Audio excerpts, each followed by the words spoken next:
TikTok. Time to rock. Good evening, good morning, good afternoon to everyone who's watching from all over the world.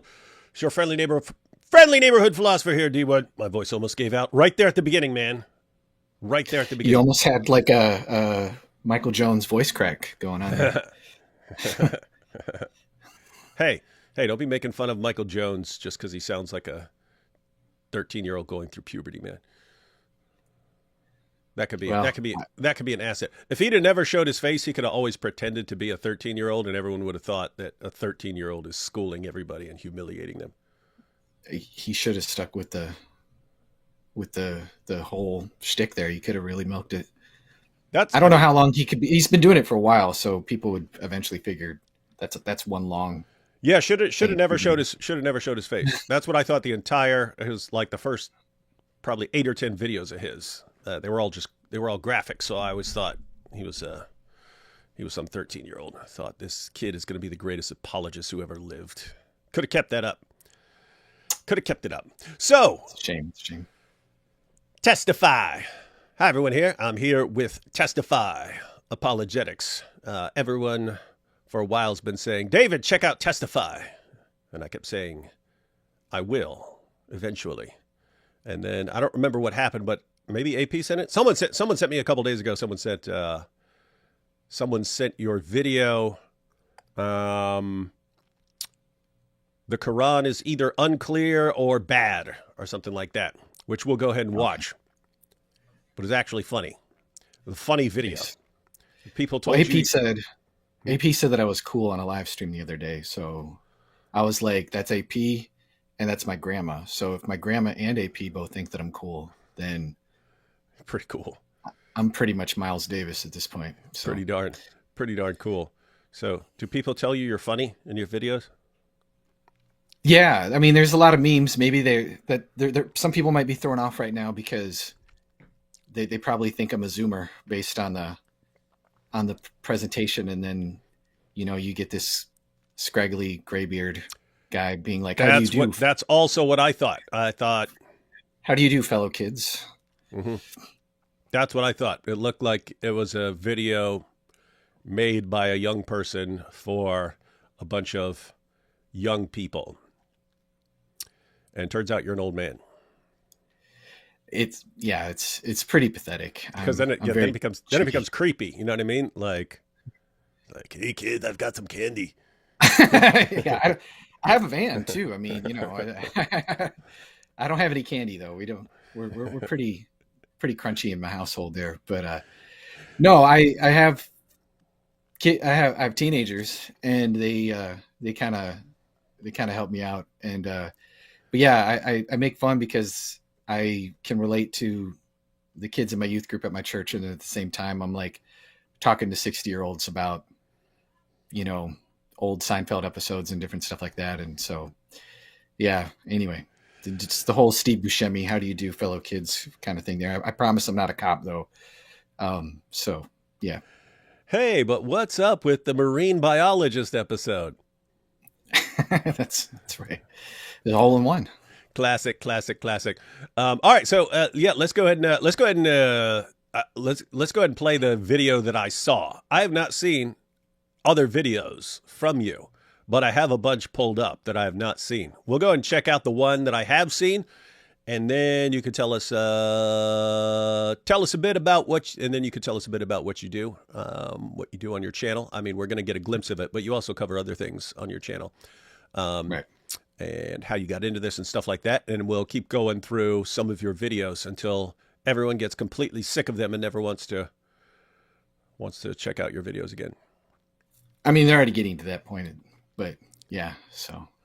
All right, so here we go, ladies and gentlemen. This was the first Testify video. No, this is the first and only Testify video that I've seen, but it made me want to watch more. So I'll go ahead and let's watch this. Quran 11:1 says, "This is a book whose verses give clear instructions explained by a wise, knowledgeable Lord." The Quran claims to be clear, decisive, and perfectly constructed. But the true Quran is in Arabic, so how can we know? Far from being a problem, we can use translations to test the Quran's claims. If the Quran really is clear and decisive, then devoted Muslims who translate the Quran into English should give equivalent translations. Not identical words, of course, but the same idea. If different translators describe different ideas, then the meaning of the Quran can't be clear. For example, two translators say, "My cat needs a bath," and "My cat needs to be washed," then that's fine. But if they say, "My cat needs a bath," and "My cat likes to be left alone," then we would wonder why the translators are so confused. If many translators differ like this, there must be something unclear about the original. In particular, moral guidance should be the most clear and decisive. So let's have a close look at a moral command in the Quran. At IslamAwakened.com, there are 36 generally accepted translations. We'll use this sample. Turn to Quran 434. Here's the first translation. Hey, you could run this exact same argument with multiple Quran verses.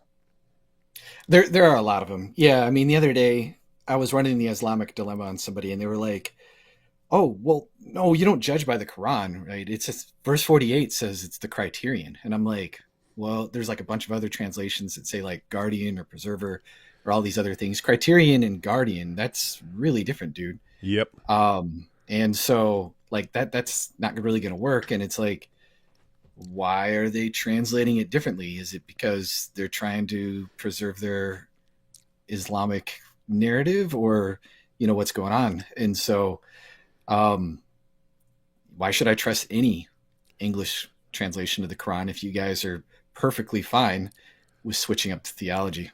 And that one is especially difficult for them because it's not a situation where you could just look up the meaning of the word. You can go back to their earliest commentators, and they all disagreed about what the word meant. And so the translating it as a criterion or something like that, that's a minority. That's a minority position. Mm-hmm. All the other translations all like support our position, right? It's the Quran is like a guardian and so on, watching over the previous scriptures and so on. Especially if you read it in context. If you read it in context, it's, how is the Quran a guardian over the other scriptures? Well, when Jews or Christians say, we don't want to follow our scriptures, the Quran says, no, you go back and follow your scriptures. That's the word of God. And that's how the Quran is guarding these earlier scriptures. And then Muslims go with criterion, and then they give it the exact opposite meaning of what it means in the context, that the Quran is condemning these earlier scriptures and so on. So yeah, that is an issue. But I mean, yeah, so you can find dozens of translations of that verse that give you different meanings, and they'll like fixate on the one that they can twist into agreeing with their position. And it's just, I don't know, it's pathetic. That's what you get from the clear Quran. But unlike Surah 4 verse 34. So yeah, you just pointed out that one. 65:4 would be another perfect one, because if the Quran's either clear, if the Quran is clear, then you've got 14 centuries of Muslims who all interpreted that verse in the same way, namely that you can have sex with prepubescent girls.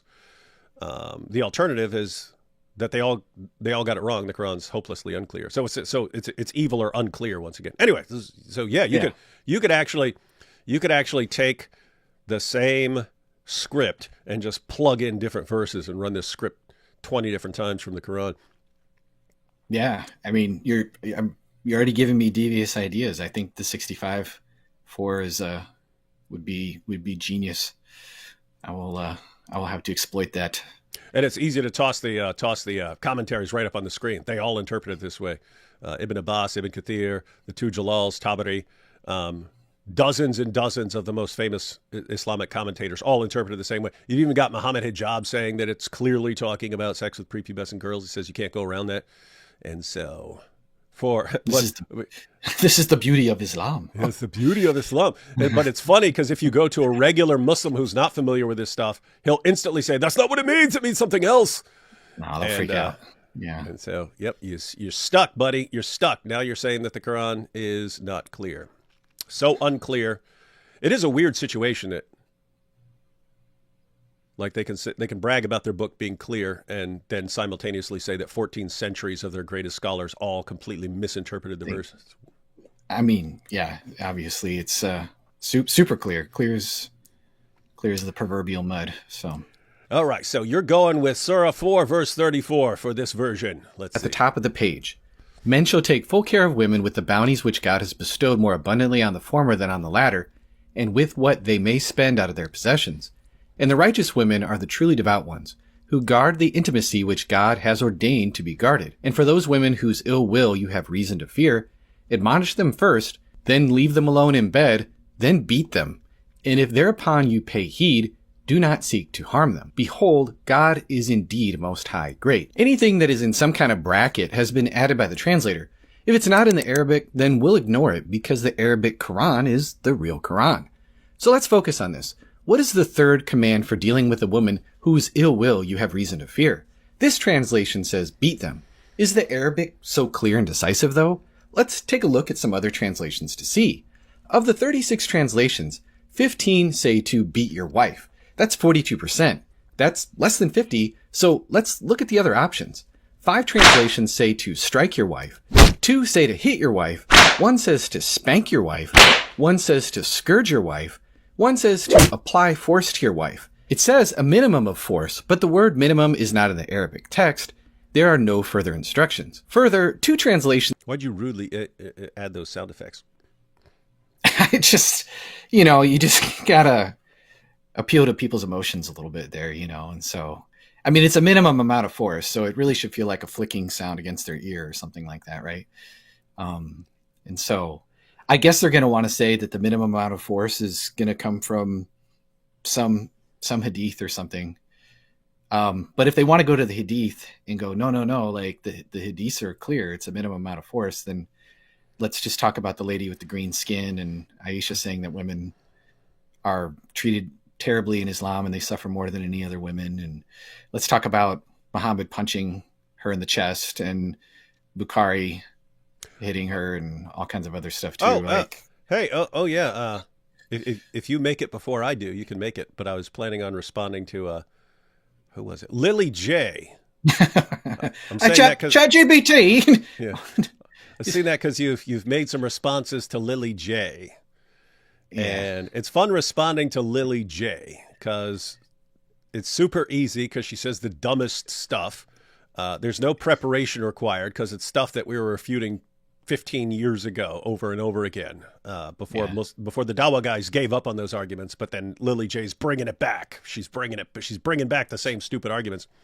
But she had a scientific miracle one today. Yeah, that's what I mean. I messaged Inspiring Philosophy. I was like, dude, she makes it too easy not to respond with these using the same arguments that, we destroyed in debates years ago. But what was that one? Oh yeah, she was saying something about women's rights in Islam and Islam treats women better and stuff. And I just wanted to title it like Lily J versus Aisha on women in Islam. And so Lily J says, no, women have it better. And then, Aisha, the mother of the faithful, Muhammad's wife, she says Muslim women are treated worse than pagan women, than any other women in the world. So who do we believe? You could kind of flip it back to her. Lily J, tell us and tell your audience, who is a greater authority on women in Islam? You or the mother of the faithful? Tell us. We'd love to know because I'd like to see if her narcissism takes over. I am. Yeah, she said like none of his marriages were about lust in that video, and I was just like, Lily, like you really, this isn't slow pitch softball now. You're just sticking it on the tee. Like, do we need to go through the scraping of the semen and all that other stuff? Like, why, how are these not about lust? Like, no, I just took my adopted son's wife because, wasn't about lust at all. I just needed to abolish adoption. Yeah, I saw her practically naked. And that's when it really occurred to Allah that he needs to abolish adoption. And then everyone told me how hot Sophia was. And I was like, oh, truly, she must be a noble woman whose husband we just tortured and killed. I don't know what's going on, man. It's a sad state of dialogue. Wild stuff.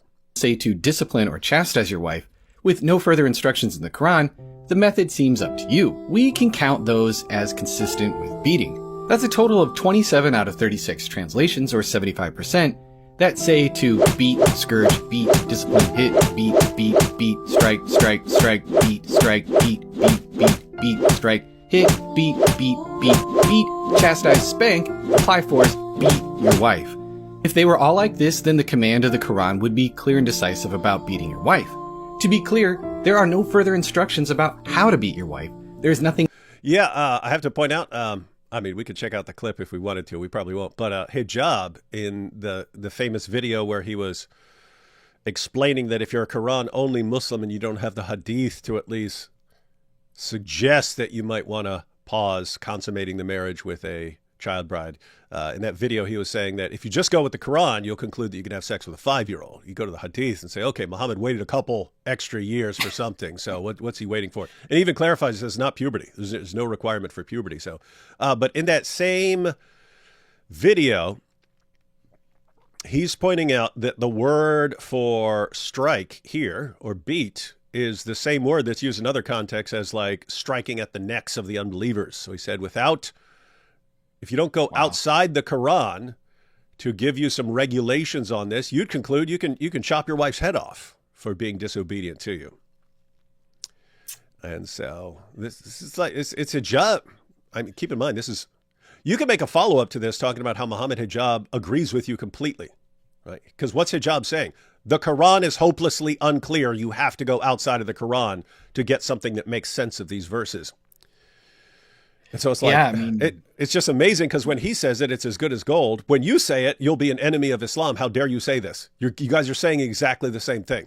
The Quran is not clear. I did have a Muslim say this is a Quranist argument, or like this is an argument against Quranism. I'm like, and then he tried to quote that hadith, and I'm like, but what about these other 5 hadith that we just kind of already mentioned? And so that's not really making it a whole lot better. But yeah, I get what you're saying stuff. There. So thank you for the cosign, Muhammad Hijab. Thank you for the cosign on this entire video and argument. The Arabic about a last resort, or gently, or not in their faces, or even if necessary, or with a toothbrush. It just says beat your wife. However, they don't all agree that you should beat your wife. The toothbrush I had to throw in there, so I'm looking at your emoji with the black eye. I didn't notice it when I saw it the first time. Oh, okay. 7 translations say that you should separate, turn away, go away from them, depart, or withdraw. That's very different. By a strange coincidence, all 7 translations were created in the 21st century. One translation says to keep admonishing your wife, which means only to use words. That's very different. Yeah, you're beating her with words. That's right. Ahmed Ali says, go to bed with them. That seems like wishful thinking. Nice try, Ahmed. So, is the Quran clear and decisive? There are 3 options. Number 1, the Quran is not clear and decisive. We don't know whether the original Arabic Quran is trying to command you to beat your wife, or to separate from her, or something else. That's why the translations are so divided. So, the Quran's claim to be clear and decisive is false. Number 2, the Quran is clear and decisive. You should beat your wife if you have any reason to fear her ill will.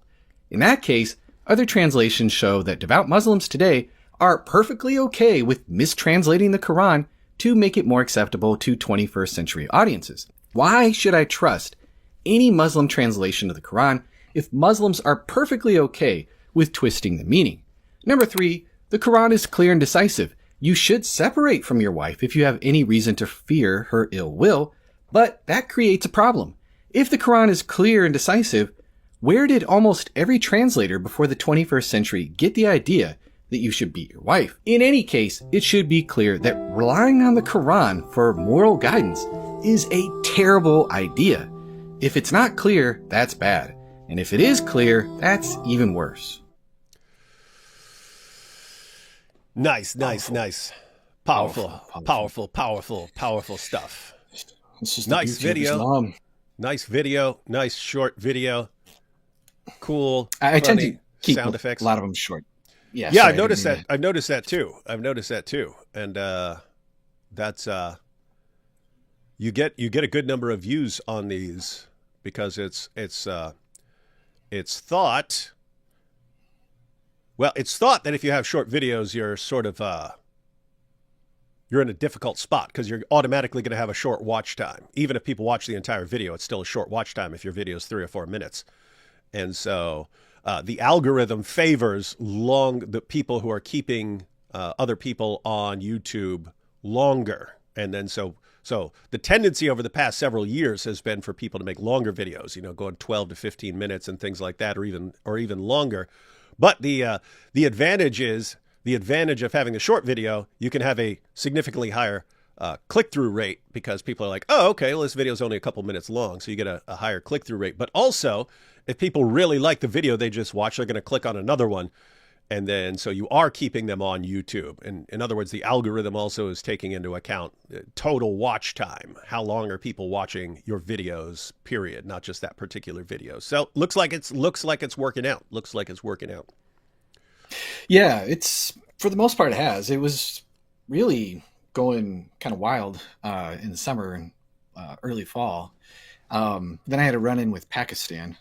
I'm sure you've probably had a few run-ins with Pakistan.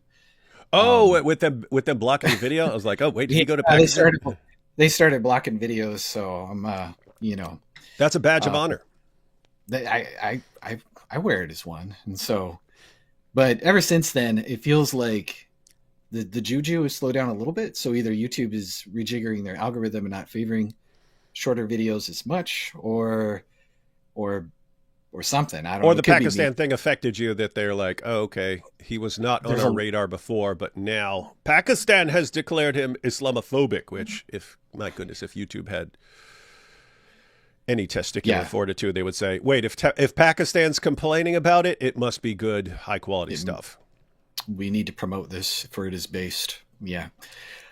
So yeah, I've kind of been somewhat suspicious, but not trying to be overly paranoid, but it just seems like ever since then, it's just not quite been the same, because it was just like, I felt like I could publish anything and it would get like at least 100,000 views. And ever since then, now it's like been a bit more of a struggle. So Pakistan, if you're listening, I'm on to you. Yeah. You suck, Pakistan. Yeah, you do suck. Can you imagine like the most backwards country in the world? Massive problems in the government. Massive problems at every level of society, and yet they've got some office building somewhere filled with people who do nothing but find our videos, because those have to come from the government. It's not like a random person, and a random person in Pakistan can't complain and get your video banned in Pakistan. It has to actually come to YouTube as a legal request from the government itself. So there is some government office where they sit around watching our videos and then banning them. It's kind of funny. It's kind of funny that they're watching our videos over there and then figuring out what to block. It could have been the thumbnail where I portrayed Muhammad as the Coomer Wojak. I don't know what that. But I just. It's you saw all the different pictures. The Coomer, well, just figure it out. He has problems. Addictions, we'll just put it that way, but he's not ashamed of the addiction, and I just kind of thought Muhammad, Coomer Wojak, scraping, it all runs together. Yeah, that is one nasty dude, man. That is one nasty dude. All right, let's take some super chats, and guys, there's a link to Testify's channel in the description box. Afterwards, I'll add links to the videos we're covering. I didn't have time to do it right before we were starting, but there's a link to his channel in the description box. Definitely want to follow Testify. Go back through. We're gonna watch several videos, but any videos you like, be sure to share them, because we're not sure how. But since over the past several months, YouTube has become on some level aware of him, or the algorithm or something like that, possibly thanks to our good friends in Pakistan, the armpit of the universe. So yeah, check those out. First time live, thank you for all you do. Thank you, Angela. Hey, D Wood, I'm going to Germany with my college this summer. Should I bring my Quran kindling in case we go camping? I burn Quran and we proud of that. No, that would be very, very rude. I don't even know what they do over there. They arrest you in Germany? I don't know. The Germans now come after you if you just insult someone. So you can imagine what they do if you burn a Quran. Although I have to say, what are they going to do? Put you in jail for a couple days? Kind of be fun. Make a good story. But respect the local laws, William. See what happens. Lily J calls the fire department. Come quick, my house is on fire. Fire department, we're coming. How do we get there? Lily J, duh, big red truck. She has to ask ChatGPT first, though. Now, I've only seen a couple of Lily J. I'm trying to think. The only thing where I actually watched the entire video and not just some little clip someone shared or a tweet that someone shared was Muhammad and the Bible. And it was after that I messaged AP and I'm like, I think she's pure evil now, because at first I was just thinking she's a dope or a grifter and so on. But after that, and you're like obviously lying about Jesus and obviously lying about the Holy Spirit and obviously lying about all this, it's like, okay, you got some serious problems here. You are deliberately throwing people off the actual meaning of a clear meaning of a passage. And so that's messed up. It's really weird. I don't even want to guess what's going on over there. It's like she's obviously manipulating ChatGPT to just say whatever. What is mind-boggling to me is just the amount of simps in her comment section who are just like, Lily J, you're beautiful and you speak the truth from Allah. It's just like, okay, like how stupid can you guys be? Like, and it's here's what sucks. So any grifter will look at that and go, oh, this is a community I can definitely take advantage of. So, and Andrew Tate saw that, Sneeko saw that, Lily J saw that. What's wild is that other people are going to catch on, and eventually a bunch of people are going to be doing it. But more people are going to be doing it. And so you wonder if it's going to lose its effectiveness if too many people are doing the exact same thing. Oh, look, I found it powerful. Oh my goodness, I'm a non-Muslim, but look at this powerful argument for Islam. Whoa, these are the scientific miracles. Oh my goodness, should I convert? Let me know on Patreon. Yeah, I don't know. You don't want to get in too deep, because then you do have people like Sneeko who it seems like they're kind of like, yeah, you're in now, buddy, and there's no getting out. You're in trouble if you... You join the Bloods, bud. And the only way out is blood in, dying. blood out. Yeah, that's right. Let's see here. Griffin here says, you can tell how good Testify's videos are based on how mad Mohammedans get in the comments. Do they get mad at you? Oh, yeah. I get called an Islamophobe and why are you disrespecting religion? I still get like the weird Christians that are like, oh, why are you so mean? And it's like, oh, really? They're still I don't around? know how to... They're still around, yeah. Because I've heard you talk about them like in the past. They gave up on me. It's rare for them to come at me like that anymore. And people, so you've heard me mention this before, but yeah, if you go back like 2010, 2000, that was standard. That was not, oh, hey, now there's a Christian complaining about me. It was Christians in general are complaining that this is wrong, and it's actually the people who would support it, the Christians who would support it were usually like Christians from Pakistan or Christians from Egypt or something who understand the cultural differences and so on. But yeah, over time, Christians just realized, because they kept saying the exact same thing. You catch more flies with honey than this and stuff. And they just saw over time, here's all the channels that are nicely, calmly, gently, lovingly, just presenting the gospel and never criticizing Muhammad, never making fun of the Quran, never doing any of that stuff. And they're looking at it going, this doesn't seem to make a big difference with Muslims. But the channels where Muslims are leaving Islam left and right are these ones that are blasting away at the foundations of Islam. And it was just that was just because when I was hearing that back in the day, this isn't how you do it. I was like, everything in my experience tells me this is what works. That this is what gets Muslims to doubt their religion. Everything.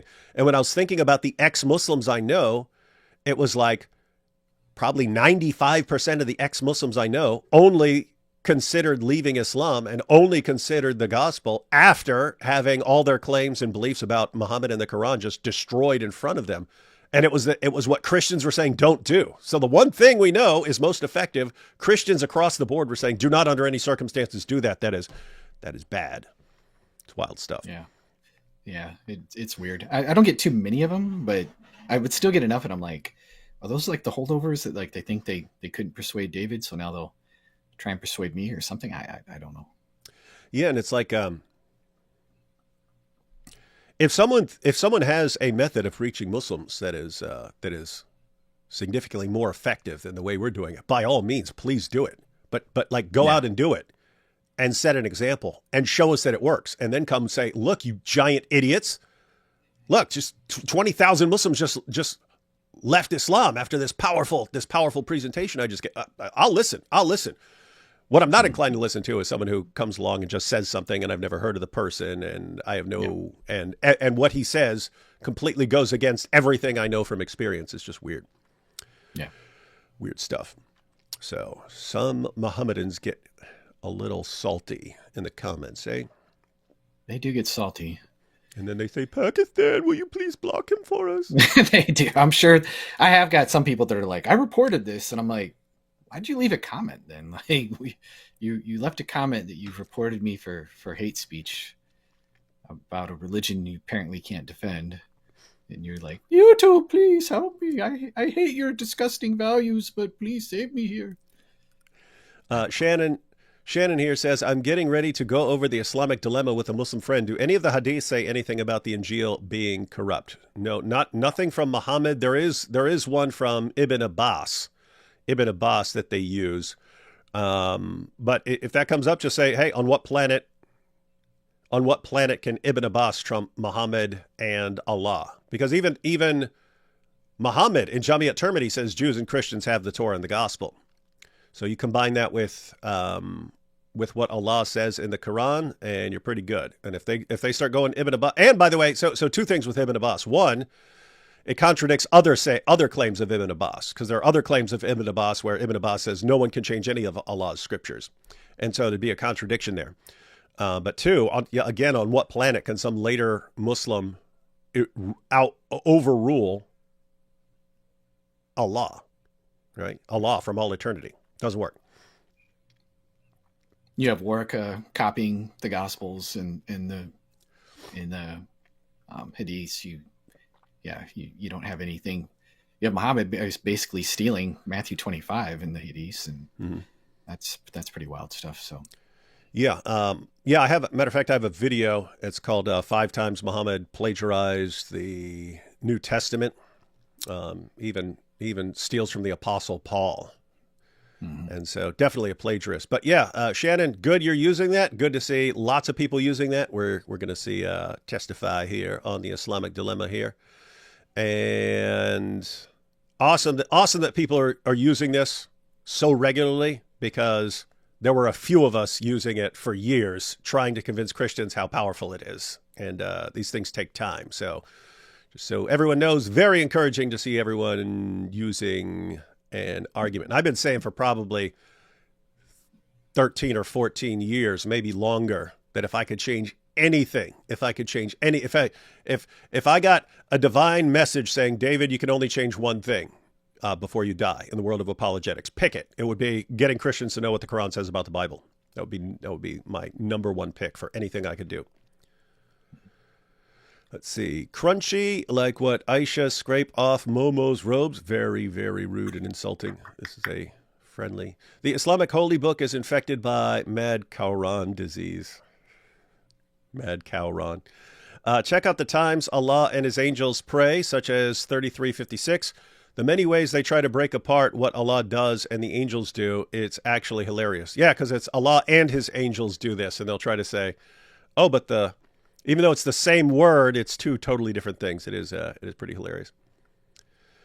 Can you recommend a site or book that can give you a systematic approach to open-air preach against Jehovah's Witnesses? I am reading The Incarnate Christ and His Critics.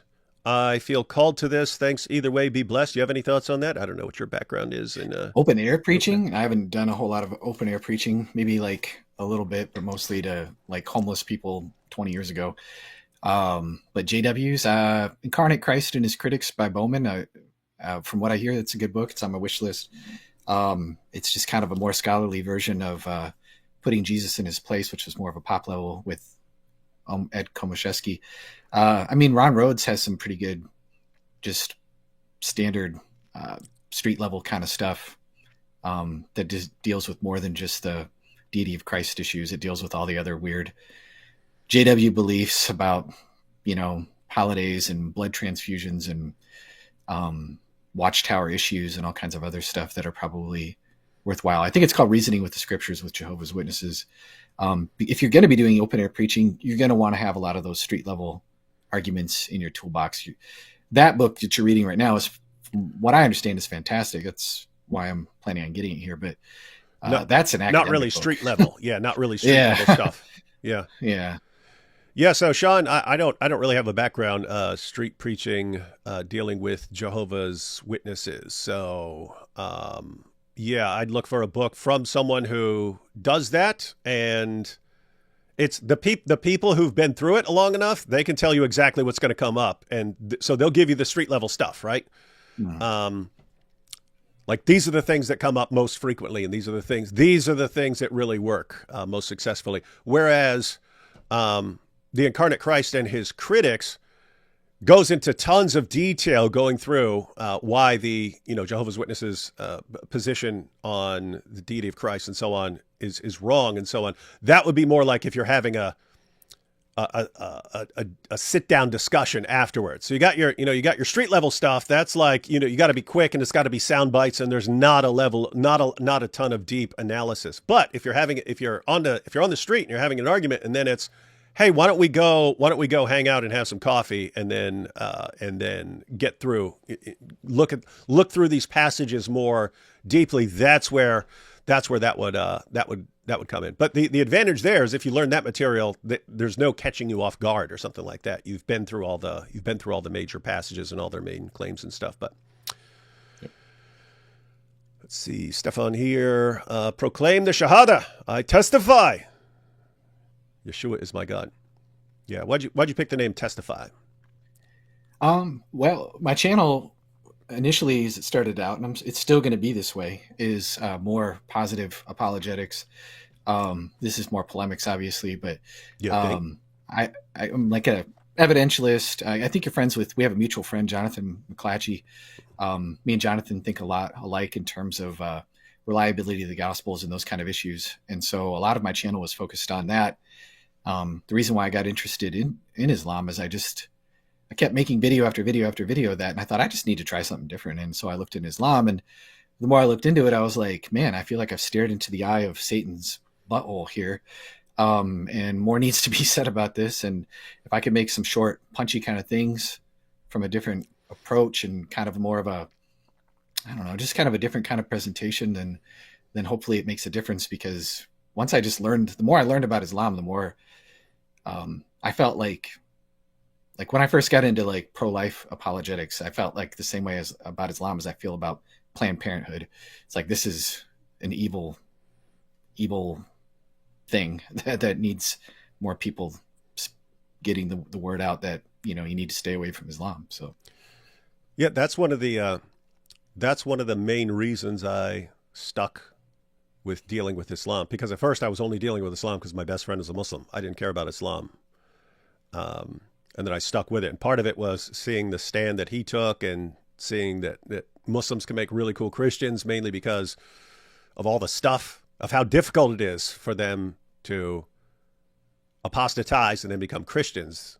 It takes a lot. So it makes them kind of more serious Christians, like, because they're, you're already having to sacrifice to become a Christian. So that's cool. But the other part of it was, even though I was more interested in dealing with atheist objections and so on, because that's my background, it was like, gosh, everyone in apologetics deals with atheism. There's like three people. Dealing with Islam. And fortunately now that's changed. Fortunately now we got tons of people dealing with Islam. So these are good times, ladies and gentlemen, good times.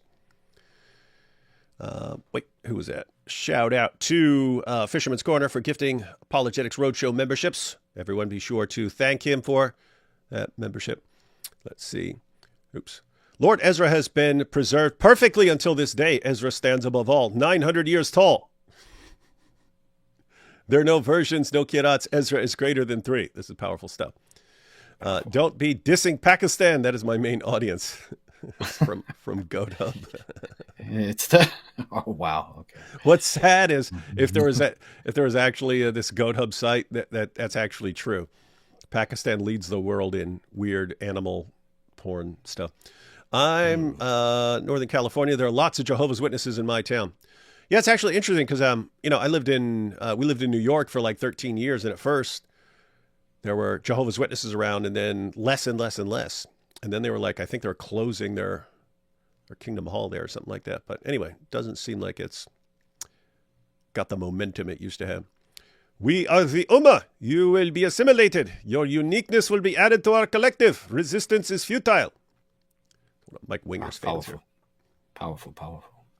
Given increased apostasy rate versus birth rates, do you see Islam falling before Europe is taken over? Your thoughts on that? Given increased apostasy rate versus, so historically, ladies and gentlemen, Islam.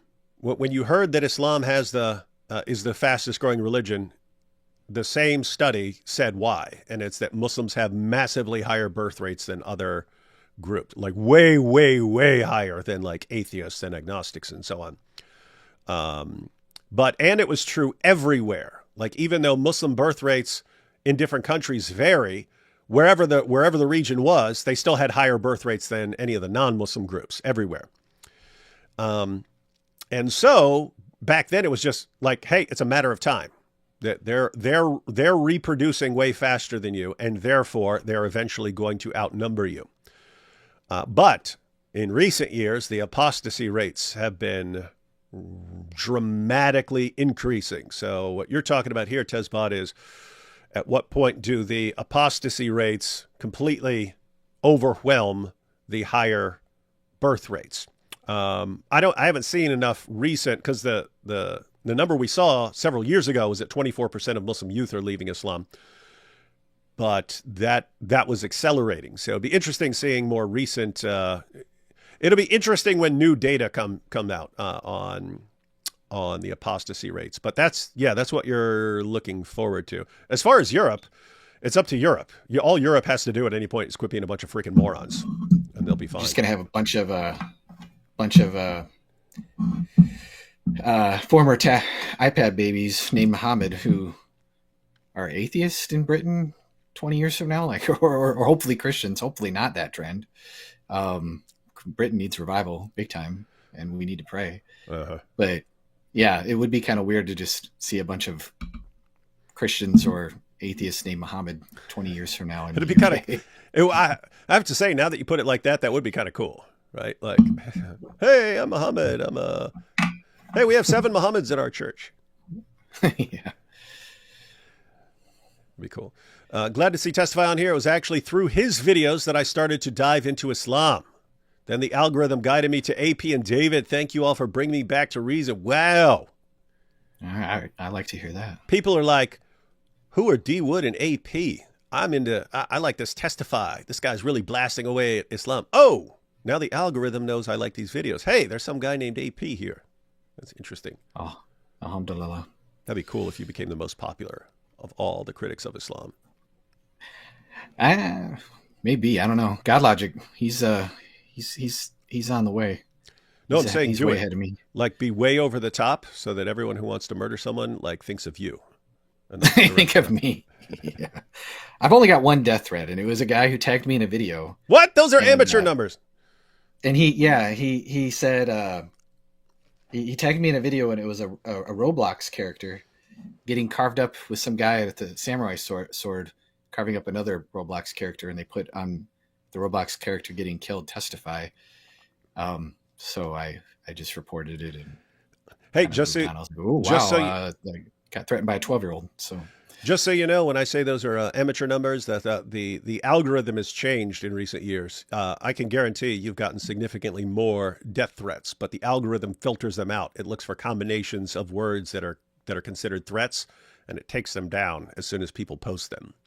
So I used to get piles of death threats. I could make videos every day if I wanted back in the day of just the death threats I got on some particular day. I Well, would, it I is would, funny kind, that I would you- kind of occasionally do it, but yeah, now I get almost none, and I know they're still sending them. It's just the algorithm blocks them. Kind of sucks. It's like funny if a guy wants to kill me, I kind of like to know about it. YouTube, it's like don't Yeah. help him keep his secret. Well, it's kind of funny because now that brings new meaning to when I get these other comments are like, why do you keep deleting my comments?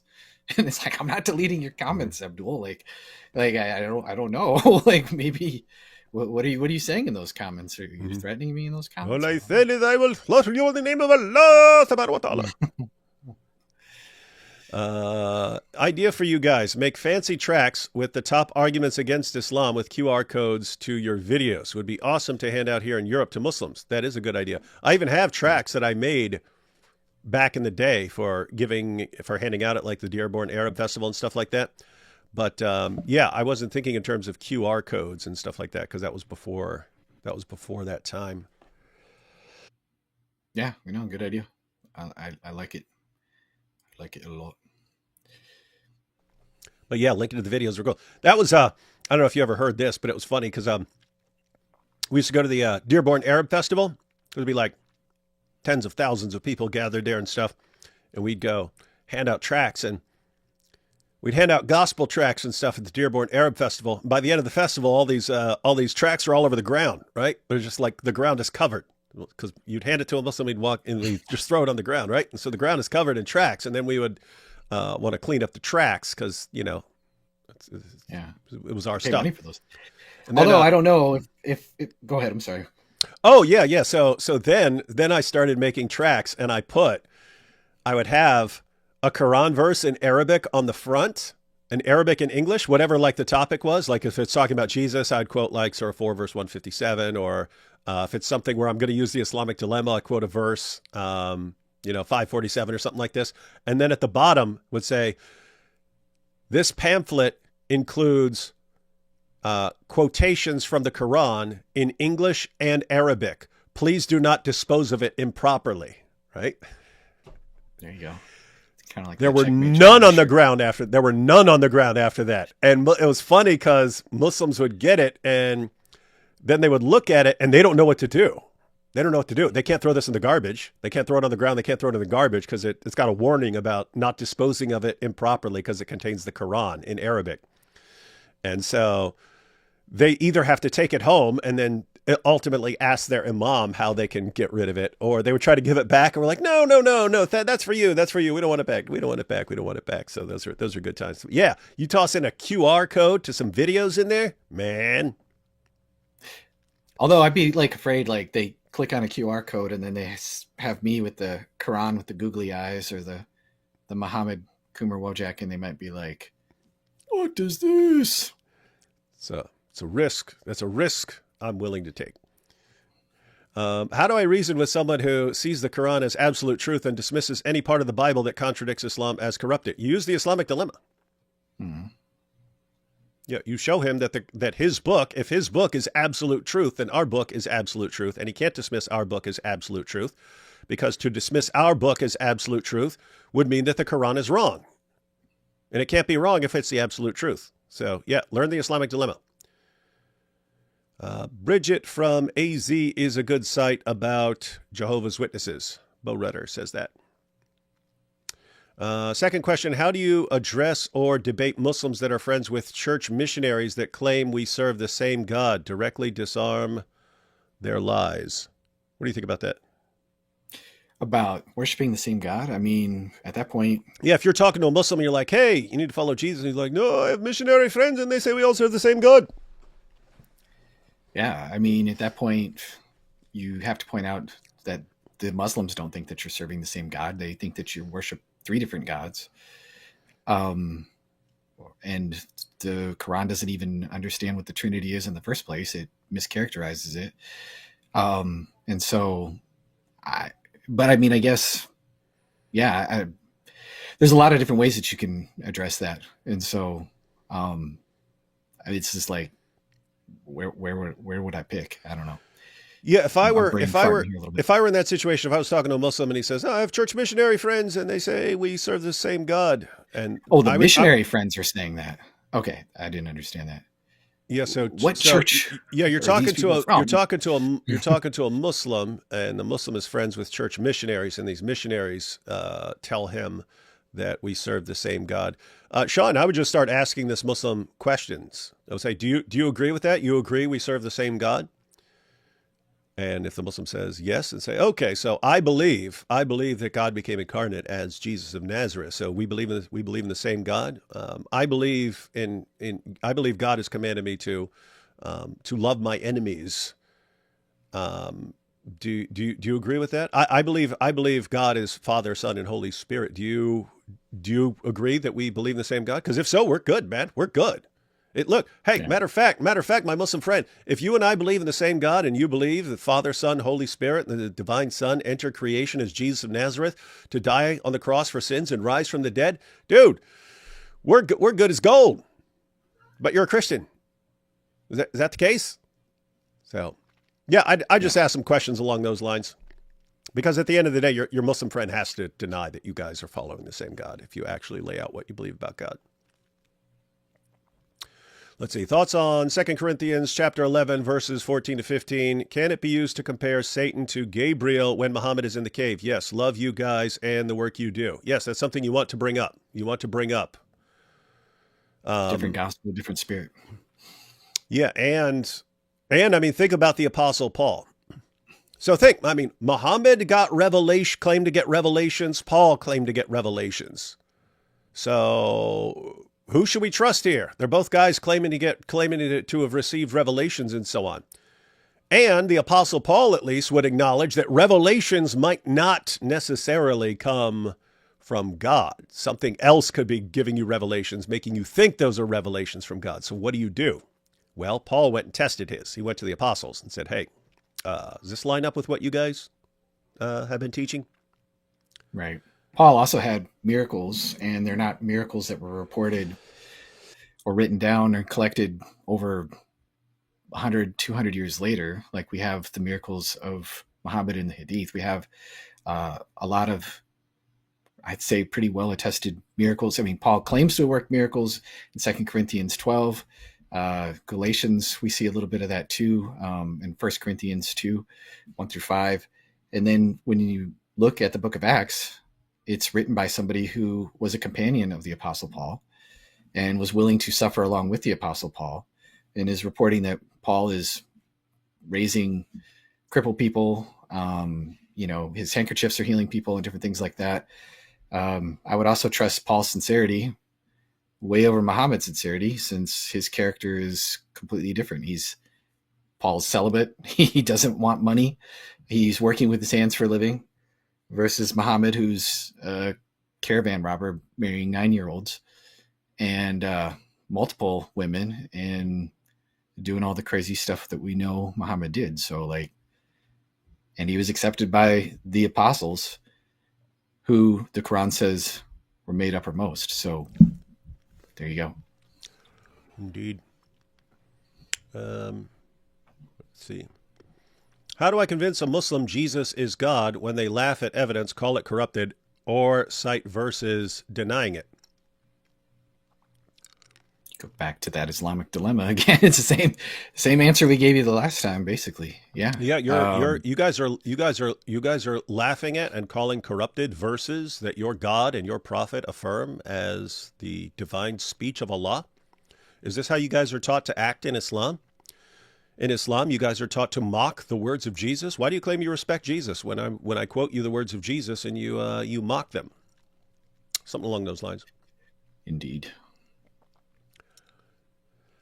To my benefit, Christian homeschooler birth rates exceed Muslims in the U.S. To my benefit, Christian homeschooler birth rates exceed Muslims in the U.S. I am a Christian homeschooler, and we have 5 kids and another one on the way. So Christian homeschoolers do have high birth rates. We're at home, so we don't have. We're not as busy. That was terrible. D-Wood, what's your best arguments against Hebrew Israelites? There are a good number of them at my college, and they seem to be growing. You shouldn't be asking me about that. I mean, Usually you could just read the passages they're talking about and they have no clue. I mean, they're using some insane interpretations of some passages. But that's actually to their advantage because the vast majority of people that they're yelling at are completely unfamiliar with these passages. And so these guys can kind of say whatever they want about them and so on. But yeah, Elride, you should be talking to Vocab and maybe even get Vocab to come for a visit and talk to your guys, talk to those guys at your college. He'd do it. Absolutely. He'd do it. And he's like, he'd be 10,000 times better than me. Yep. Let's see. Keep exposing the madness. Dr. Wood, you rock. That's true. Allah's battle. Step 1. Allah's battle plan. Step 1, strike rocks. Check. Step 2, strike cows. 273. 3, strike women's veils. That's true. That's true. Step 4, strike necks and fingers. Seems like somebody got their priorities mixed up. Yes. No, Allah's priorities are always perfect. They're always perfect. Yeah. Perfect Awesome. example. Thank you, Aisha's Goat. We got more super chats, but we want to check out more videos as well. So let's go ahead and jump into it. What video you want to check out next? There's one. It's called "This Question Leaves Muslims Speechless." I can send it to you in the chat. I got it right quick. here. I have them all here. You got it? I have them all You got here. it queued up? Yeah. Gideon? So this one is called "This One Question Leaves Muslims Speechless." That's the video you want, right? Yeah, it's pretty short. It's only 3 minutes. Okay, so guys, I've seen one Testify video, and it was funny, and again made me want to watch more. And then I said something live the other day, and then so anyway, here we are. Now we got Testify on with us to check out some of these videos. But I have not seen this. So let's see what we got here. This one question leaves Muslims speechless. Muslims, I'm back with another challenge. From pre-Islamic sources, name someone who lived between 40 AD and 600 AD who you consider to be a true follower of Jesus. No excuses. Don't say Islam believes or the Quran says. I need a name and a pre-Islamic historical source. Go. Prediction. You can't, and that's a big problem for you. In Quran 355 it says, Allah said, O Jesus, indeed I will take you and raise you to myself, and purify you from those who disbelieve, and make those who follow you superior to those who disbelieve until the day of resurrection. Allah promised Jesus that his followers would be superior. Quran 61:14 says that they will be dominant. If these verses are true, then the challenge should be super easy. If the true followers of Jesus are superior and dominant, then you have more than 5 centuries to find one. Then providing a name and a historical source should be simple. Just write them in the comments below, and the challenge is completed. To be clear, I'm not asking you to find people who call themselves Muslims or who believed everything that Muhammad taught. He comes later. That's fine. I just want a historical, pre-Islamic source that names one person about whom you can say, that's a true follower of Jesus. Here's the awkward truth. There is no one. Here's why. Most of the world hasn't heard about Jesus by then. Orthodox Christians worship Jesus as the divine Son of God. Non-Orthodox Christians include Gnostics, who claim the world's creator, Allah, is evil, and Arians, who deny Jesus' deity, but still call him God's special son and affirm his crucifixion. Jews, unless they are Christians, don't follow Jesus. They rejected Jesus as a prophet. Zoroastrians don't follow Jesus. They follow Zoroaster. And the Hanufa are only mentioned in later Islamic sources and are said to follow Abraham, not Jesus. That is, they did not learn about Allah from Jesus, but from Abraham.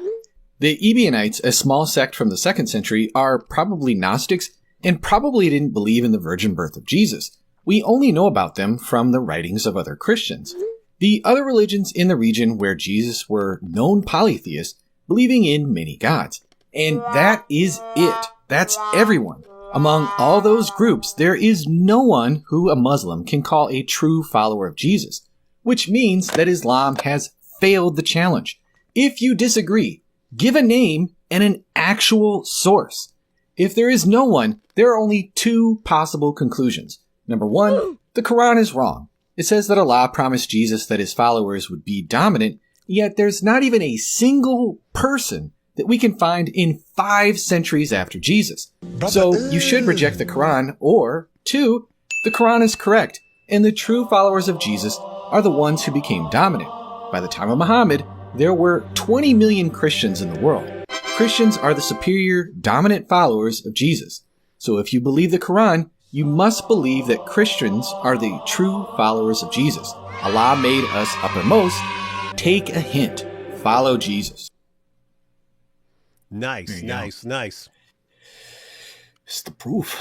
Y'all get that? So he quoted Surah 3, verse 55. 61:14 also works in that situation. But you've got the Quran affirming that God helped the true followers of Jesus, and he helped them become uppermost. And he said he would help them until the day of resurrection. He's going to protect the true followers of Jesus until the day of resurrection.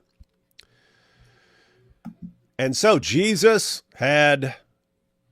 wasn't just completely unsuccessful. Jesus won a number of followers, and they were Muslims. And then Allah helped them until they became uppermost over those who rejected them. And Testify just points out, okay, well, if that's the case, if the true followers of Jesus were Muslims and they became uppermost, then you should be able to find one somewhere, right? Find one.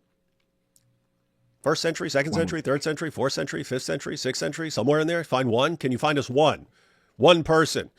They became uppermost. They became dominant. They became strong. Where are they? And if you can't even find one, then the only group we can point to and say, okay, these became uppermost are just Orthodox Christians. In which case, Orthodox Christians are the true followers of Jesus. There you go. Yeah. So I got some response on that one, and it was really bad. And so a lot of them wanted to be like, well, the Ebionites. And it's like, okay, so what we know about the Ebionites is they actually some of them had like Gnostic beliefs. They thought if we follow the law, then we can become little Christs. They also thought that like the Christ was something that descended upon Jesus at his baptism and then left him on the cross. So they still accept the crucifixion. A lot of them, according to different Christian writers who talked about him, said that they denied the virgin birth, although some affirmed it. And so you're going to say, like, even if there was like a handful of them, that's not dominant. That's not superior to the day of resurrection. And then the people that tried to argue that were like, well, no, the superior just means like some sort of spiritual superiority. And it's like, not according to Muslims. Oh boy, oh boy, oh boy. Like, no, it is not. Like, no. Yusuf Ali in his commentary says that it clearly refers to Christians taking over the Roman Empire, because that's when Christians became uppermost. Yeah. So he's not thinking, oh, this is just some spiritual sense of uppermost. Like, imagine it's just saying, Allah helped them and they became uppermost and got completely crushed and wiped out, and they don't even exist anymore. Yeah. But they were spiritually very strong. Yeah. So if that's the best that you can do as a rebuttal, that's pretty bad. I actually went on EF Dawa, because you know how they do the call-in stuff like God Logic and Sam and whatnot, and they didn't have a good response to this at all. They basically said I was making an argument from silence, and I'm like, I had to show them that, like, okay, there is a weak argument from silence, and so if I look in my room and I say, well, I don't see any spiders in my room, therefore there's not a spider in my room, you'd be like, well, that's pretty weak, because we know that spiders are small and they're good at hiding, right? Mm-hmm. But if I say there's no elephant in my room because I've looked and there's no elephant in my room, that's a strong argument from silence, because that's an absence of evidence. And I'm like, your Quran creates this expectation, dude, that we should see a dominant following, and you have nothing in history at all of one true follower of Jesus. Like, that's pathetic. Mm-hmm. Like, this is Loserville. You have no evidence. This is as bad as like Joseph Smith talking about, tribes of Lamanites and different stuff that we have absolutely no. It's probably worse because like they could always punt to like, well, maybe they were in some uninhabited weird place in South America and we just haven't dug up everything. But like we have we know about all kinds of groups. We know about dozens of different Gnostic groups. We know about dozens of different Christian groups, sub-Christian groups like Sabellians and Arians and different things like that. We know about all kinds of different Jewish groups like Zealots and Pharisees and Essenes and Sadducees. And I could go on and on and on. All kinds of different pagan groups, followers of Mithras and all this other stuff, and different cults that they were into. But you guys have like zero, nothing, bupkis. You're clutching onto maybe this small group of Ebionites that might fit and still accept the crucifixion of Jesus. Like, what are we doing at this point? And so for me, as somebody, like I said, who thinks kind of in evidentialist kind of terms, like, there is an astonishing absence of evidence right here that's just completely damning, in my opinion. And it is.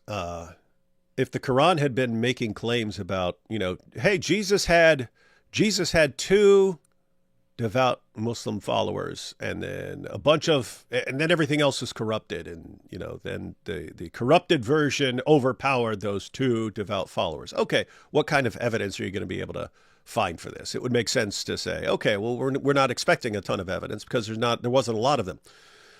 The Quran is saying that Allah is helping them until they become uppermost, and He's protecting them until the day of resurrection. That's a strong group that lasts a long time. If you can't find, if the Quran, so the Quran is making a prediction here. The Quran is making a prediction about what you will find. You're going to find a group of Jesus followers that became dominant, and they're going to be dominant until the day of resurrection. So big group, long time. You should be able to find one of these guys. And if you can't find one of them, on what planet did this group become dominant, and on what planet is Allah protecting them until the day of resurrection? Doesn't make sense. And that's the thing when they say, oh, Ebionite, really? He protected the Ebionites until the day of resurrection? Really? How many Ebionites does anyone know? The Ebionites became uppermost? Come on. That's what I mean. It makes zero sense. No. It makes no sense at all. Some of them try to say that, like, oh no, he's actually referring to the Muslims in 61:14, and it's like, it says a faction out of the children of Israel. Like, what? Yeah. How do you read that into the verse? Am I in crazy town right now? Like, what are we doing here, guys? Yeah. So, Muslim. This is bad, guys. This is bad stuff. And these are the arguments you should be learning and using. I've noticed, Testify, just based on your titles that I was pulling up, you like to leave people with dilemmas and trilemmas. Look, it's either this or this. Pick one. You're screwed either way. Or it's Allah's this, or this. Pick one. It's not working out for you. Right. Yeah. That's just think it through. This isn't really that difficult. And it's just amazing to me, the amount of cope that I get in my comments is just like, of people trying to twist the meaning of the Quran. And I'm like, dude, I'm coming to you as an outsider. You're telling me that your book is clear, and I'm just reading to you your book. Like no, what Allah really means is the opposite of what He says. Yeah, and they do that every single time. And it's when He says uppermost, He means lowest of the low. Yeah, like that. We when don't He says know till the day of resurrection, He means only for 5 seconds that He's giving up. Right. Yeah. Weird stuff. So it's weird. It's weird stuff. So this, to me, like, just for Christians, this should show you, like, when people are making stuff up, this is what it looks like. So because my channel focuses so much on gospel reliability and stuff like that, the more I dug into this literature, it's just like, this is what made up religion looks like, guys. Like, it's exactly what made up stuff looks like. Yeah. Powerful. Yeah. It's like when Wes was talking about the Gospel of Barnabas. The Gospel of Barnabas is filled with stuff that looks like it was made up stuff. Made up stuff. But guess what? It's exactly what the Quran looks like. It's exactly what the Quran looks like. That's why Muslims really loved the Gospel of Barnabas. It reminded them of the Quran because it also looks totally made up, which is, for them, the sign of a really good book. Yeah, definitely. But, Muhammad had some weird, scar on his back or whatever. Giant mole. His mole. Yeah, the giant mole. The the giant mole. The prophets. The sign of the prophets. Yeah. So, I mean, it's good enough for me. I have a birthmark on my. This is the proof. This is the proof. All right. What video do you want to check out next? Another one that goes right into it. There's two that flow really well into it. We'll see how far we get, but go to why Islam's Jesus is the biggest failure in history. This one's 5.5 minutes or 6 minutes. Muslims claim that Islam. Yep. There we go. Here we go. Islam honors Jesus as one of the greatest prophets of God. But this is absolute nonsense. If Islam is true, then Jesus is the worst person who ever lived. Here's why. According to Islam, Allah has sent many prophets. They all taught one simple message. Allah is one, worship him alone, keep his laws. Jesus was the last prophet before Muhammad. He was born of a virgin and performed miracles, but never claimed to be the divine Son of God. He was sent to the Jewish nation and taught the one simple message. Like all prophets, some people believed Jesus and became his disciples. Quran 3:55 says, Allah said, O Jesus, indeed, I will take you and raise you to myself and purify you from those who disbelieve and make those who follow you superior to those who disbelieve until the day of resurrection. Remember this point. Allah promised Jesus that his followers would be superior. Quran 61:14 says that they will be dominant or uppermost. Surely then, things turn out great for Jesus and the disciples, and they all lived happily ever after. The end. Except, of course, that's not true.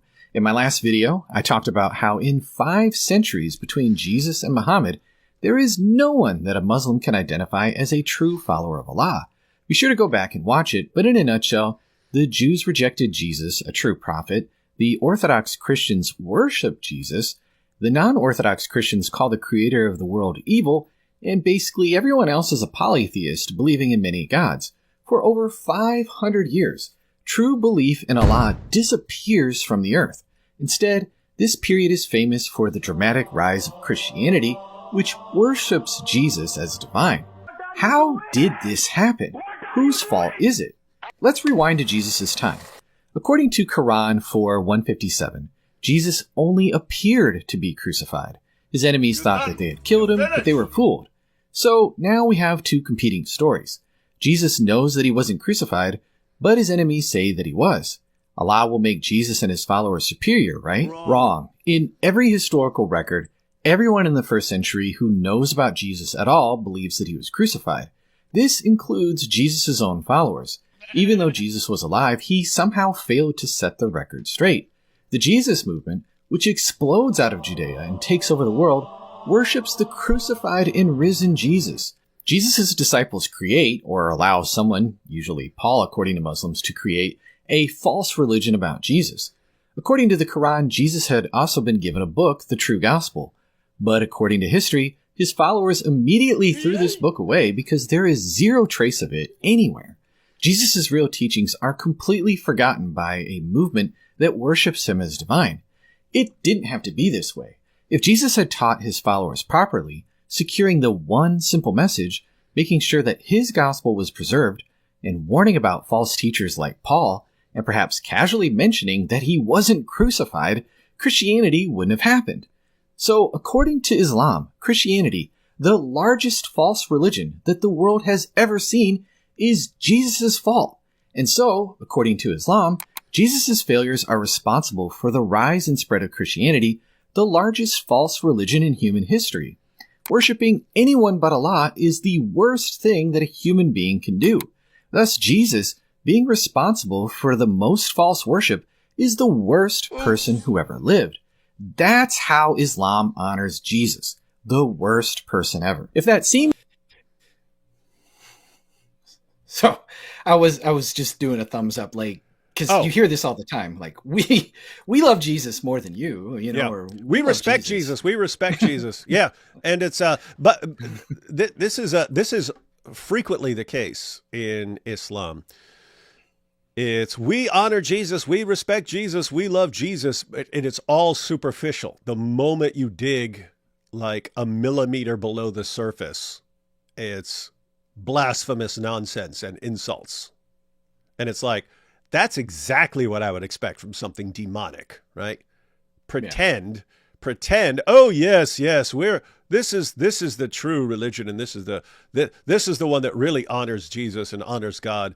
And then as soon as you dig a little bit below the surface, it's massive blasphemous nonsense. Guys, do you all understand this? Muslims, we respect Jesus. We love Jesus. Okay.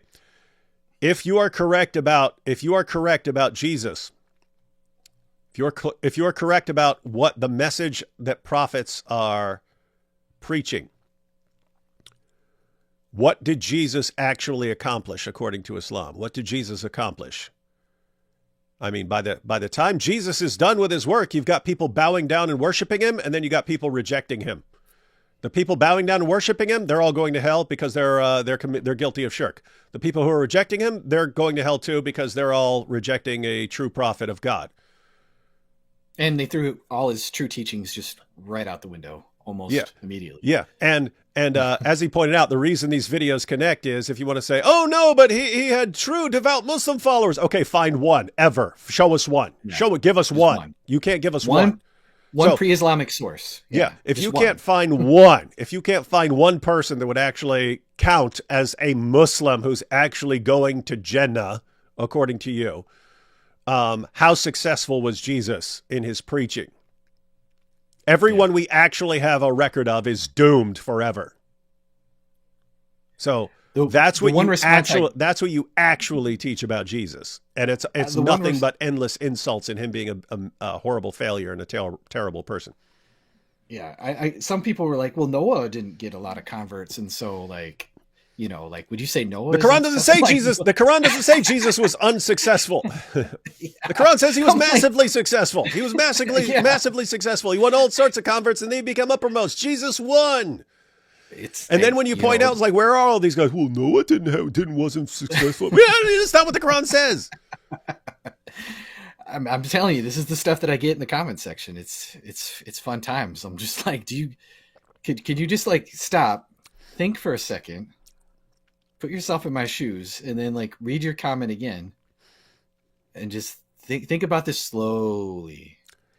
But no, it's wild stuff, man. Wild stuff. It's a bit far-fetched. The Quran says exactly this in Surah 5:116. Allah will say, "O Jesus, son of Mary, did you say to the people, 'Take me and my mother as deities besides Allah?' He will say, 'Exalted are you. It was not for me to say that to which I have no right. If I said it, you would have known it.'" Picture the scene. Jesus is in heaven for 2,000 years, day after day. He's watched billions of people worship him instead of Allah. How embarrassing. The shame. He isn't honored. He's in trouble. He's called to the boss's office and asked to explain himself. "What did you do, Jesus?" Allah fumes. "Why are there 3 billion humans worshiping you instead of me?" Jesus has no answer. How could a prophet mess things up so badly? So, if you're a Muslim, don't say that you honor Jesus. No, you shame him. If Jesus is just a prophet, he has done more damage to the cause of Allah than anyone else in the history of humankind. Satan could only dream of emulating Jesus' ability to inspire false, blasphemous worship. Thankfully, though, there's good news. The Islamic Jesus never existed. Jesus' followers believe that Jesus was crucified because he actually was. They believe Jesus was raised from the dead because he actually was. They believe Jesus is actually God because he is. The argument is simple. The Quran affirms that the true followers of Jesus would be dominant. The dominant followers of Jesus worshipped him as God. Thus, the Quran affirms that the true followers of Jesus worship him as God.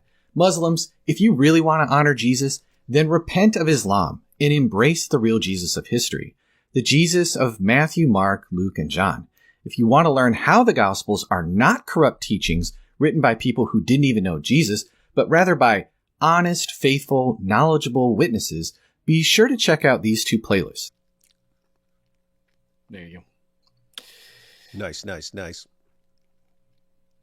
Isn't it weird? It's like always the same thing. It's always like Muslims want to be respected for doing the opposite, for being the opposite of what they are. It's like just for years, it's like, hey, we'll blow you up, we'll slaughter you in the name of Allah, we'll kill apostates, and call us the religion of peace.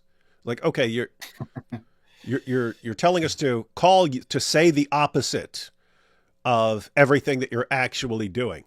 And then it's with all their rituals too. So, hey, look, we're gorging ourselves with food multiple times per day for an entire month. Now honor us for fasting. Honor us for fasting. And so you have things like that. And then it's like, oh, look, we're doing nothing but insulting Jesus in everything we say. Respect us for being the most loving people towards Jesus. Like, what are you talking about, man? It's like, it's seriously like they live in some demonic, opposite, bizarro world where everything is the opposite. And and it's like we all have to agree with them and say the opposite of what reality is, or they get really mad. Yeah. They'll get in my comments and be like, well, you got to respect religion. You got to respect our religion. And I'm like, your God literally calls me the worst of creatures. So I'm worse than a dog. I'm worse than, But in opposite world, it means you're the best. So you should thank Muslims. Yeah. It's like, what do you want me to do? Like, your book is constantly insulting me. You guys are constantly insulting me. And then you demand respect. It just goes back to like the crazy stuff we saw with AP and Comedy Central. He's like, how dare you make an origami L, but then like he literally just did the slashy, and it's just like, dude, like what do you expect him to do? Just like thank you. Yeah, isn't it amazing? It's no, it's seriously amazing. It's like we get to do whatever we want, and you guys have to do nothing but respect us. And we can talk about how we're going to execute you. We can talk about how we're going to take your wives and daughters as war booty and so on. But you have to speak extremely respectfully of the prophet and the book that caused us to act like this. Yeah. How about no? Like, yeah, it is bizarre world. It is weird. And like I said, the more I looked into it, like I haven't been doing this nearly as long as you guys, but like I said, it's just the more I feel like I'm just looking to the eye of Satan's bumhole. It's just like, what is this garbage bin? Why does it exist? I don't understand how thinking people can accept this, especially when I understand if you're indoctrinated or whatever, and that's all you know. But when the internet is constantly poking all the holes, and then all you can come back with is, well, actually, it just says the opposite of what you just said it is, even though you just read the verse to me. It's like, okay, like something demonic is happening here. I don't know like how else to describe it. I'm not trying to be mean, but like you're only leaving me with like certain conclusions on the table. And so it's weird stuff. It is indeed weird, wild stuff. But it is amazing how just someone can convert to Islam today and tomorrow can be promising to execute you and simultaneously demanding respect for his book. It's like, what? How does Islam do this to you this rapidly? Like you get to be the worst, most horrible person in the world and to treat everyone else horribly. And yet everyone is supposed to treat you like you're a superior being. Like, how does Islam do this to people this quickly? It's wild. Crazy stuff. Let's check out some super chats here. My interest in Islam is due to my BFF, a Muslim too. That's actually a good situation to be in because, if you just meet someone who's a Muslim and you try to talk about Islam, they might not want to continue the conversation. If you have a friend, I mean, keep in mind, that's how I started studying Islam. Was my best friend was a Muslim. So, that's a good position to be in because then when you guys are talking, it's just easier. And Nabil and I realized this way back in the day. It's like if I'm talking to him about Muhammad and Aisha, a Muslim that I don't know might think that I hate him. He might think that I hate Muslims or something like that. And that's why I'm criticizing Muhammad. Whereas if it's your friend, okay, Nabil knew that I didn't hate him. And he knew that whatever I'm saying, whatever else we're discussing, I want what's best for him and I don't hate him. And I knew the same about him. If he's criticizing Christianity or something, I know it's not because he hates me. He believes I'm wrong. And so he's telling me that I'm wrong because he wants me to be on the right side of these things. And so you're actually in a good position there, Aaron. You guys are so mean. Is that literally what Christianity is about while studying Sharia law? Yep. My Be a family good was Jimmy. my family was forced into Islam. I'm with Christ now. You need to know my story. Hope if something hits the fan, I'm going to be protected. Yep, we hope you're protected too. Amen. Let's see. Don't fear those who kill the body, but cannot kill the soul. That's a good idea. In IP's recent live, he said most scholars believe Ezekiel 20:26 and Exodus 13:2 show Yahweh asking for children. I never thought that. Sacrifice? He's talking about his. Yeah, I haven't followed that, so I wouldn't know. I wouldn't know what he's saying. I've heard the issue before, but yeah, nothing I've ever taken terribly seriously. No, me neither. So I can't really speak to that. Sorry. Let's see. I really appreciate the time. I've been covering my lamp too long, breaking the clay pot now. Be blessed. May God increase your ministries and your impact for his kingdom. Thank you. Amen. Thank you. Your body is temple of the Holy Spirit. Don't spoil it. I like the avatar. You got it. Oh, yeah. Your Your body's a temple of the Holy Spirit. You don't. Brother. Don't spoil it, brother. Eat your vitamins. Say your prayers. I remember that from when I was a little kid. It's funny because he actually had all us kids. Okay, we got to take our vitamins. Mom, I need vitamins. Hulk Hogan says we got to take my vitamins. Let's see.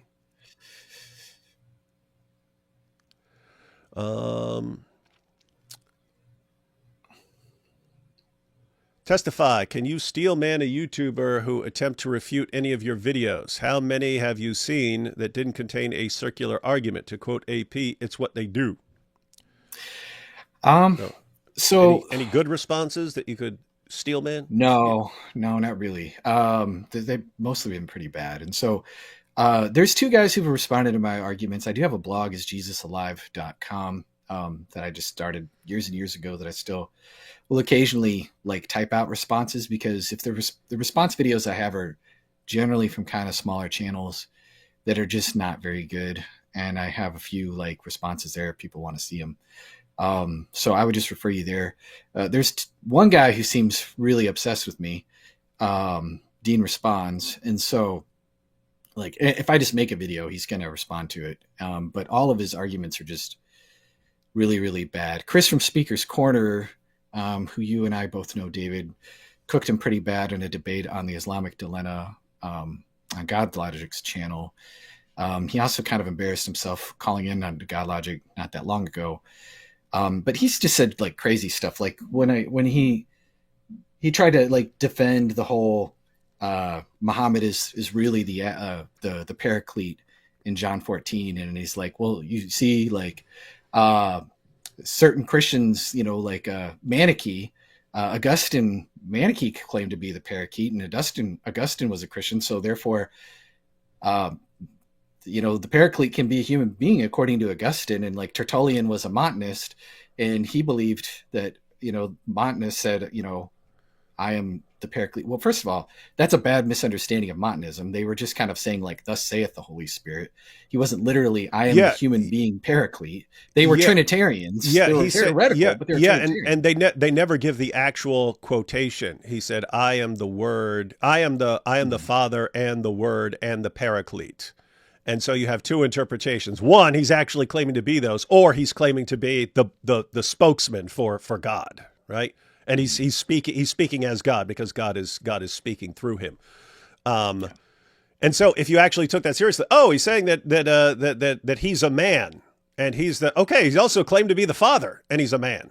So Muslims, you want to roll with that one and say, therefore, we have to believe that the Father's a man, and that the Word is a man, and that the Paraclete is a man. Is that what you're saying? Or would we say we don't have to take what everyone says seriously? Well, if you're punting to heretics to bolster your view, you're just another heretic in the pot of stupid heretics who thought that the paraclete could be a man. And in the case of Montanus, he's not even correct. And so he's this guy who charges people $10 a month to join his Discord so that they can learn how to misquote the church fathers. Yeah. And then in just the sampling of videos that I've watched, it's just stupidity after stupidity after stupidity of just crazy ad hoc, weird stitched together arguments that it's just really difficult for me to take him seriously. Like I've used to dealing with like atheists because I've spent a lot of time defending the reliability of the gospels and different things like that. And like, I can actually like understand some of the atheist arguments and where they're coming from. When somebody's going to come to me and be like, well, you know, Dale Allison says this. I'm not saying that Dale Allison is an atheist, but has a skeptical bent in some areas, or Bart Ehrman or some of these other, you know, Paula Fredrickson are saying X, Y, and Z about the gospels. I'm like, okay, well, I can at least kind of make sense of that. I don't think that it's correct. And here's why. X, Y, Z, here are my reasons. But these guys are just throwing like, they're just like monkeys at the zoo flinging poo at you. And just like, you coward, you run from me, you never debate. And here's a bunch of crazy reasons why your video is completely false and says the opposite thing that the Quran actually says. Because Islam is the truth. And it's just like, dude, like, I'm used to talking to people on a different wavelength, and you're like, you're lower than mythicists. You're lower than Richard Carrier people. That's pretty bad. In reasoning skills. It's just bad. And so I was kind of shocked by the level of stupidity that passes for Dawa. And it's like the only thing they have is Trinity complicated, incarnation complicated. Yeah, me no Therefore, get. That hard to understand, so it not true. Therefore, Islam must be true. Which is a completely pagan mindset, right? Like, yeah. Like everything has to be like super simple, easy human terms, or it's not true. It's like, dude, like reality is not like that. You know, you don't say, "Oh, quantum mechanics no make sense to me, therefore quantum mechanics no true." No, you're some things are actually just more complicated than you realize. So I'm sure my statements there are going to get some, you know, unemployed Dawa clown putting me in clown makeup and saying that I'm a doofus, but I just really don't care. I can to get more done blasting away as I've been doing in these videos than taking the time to respond to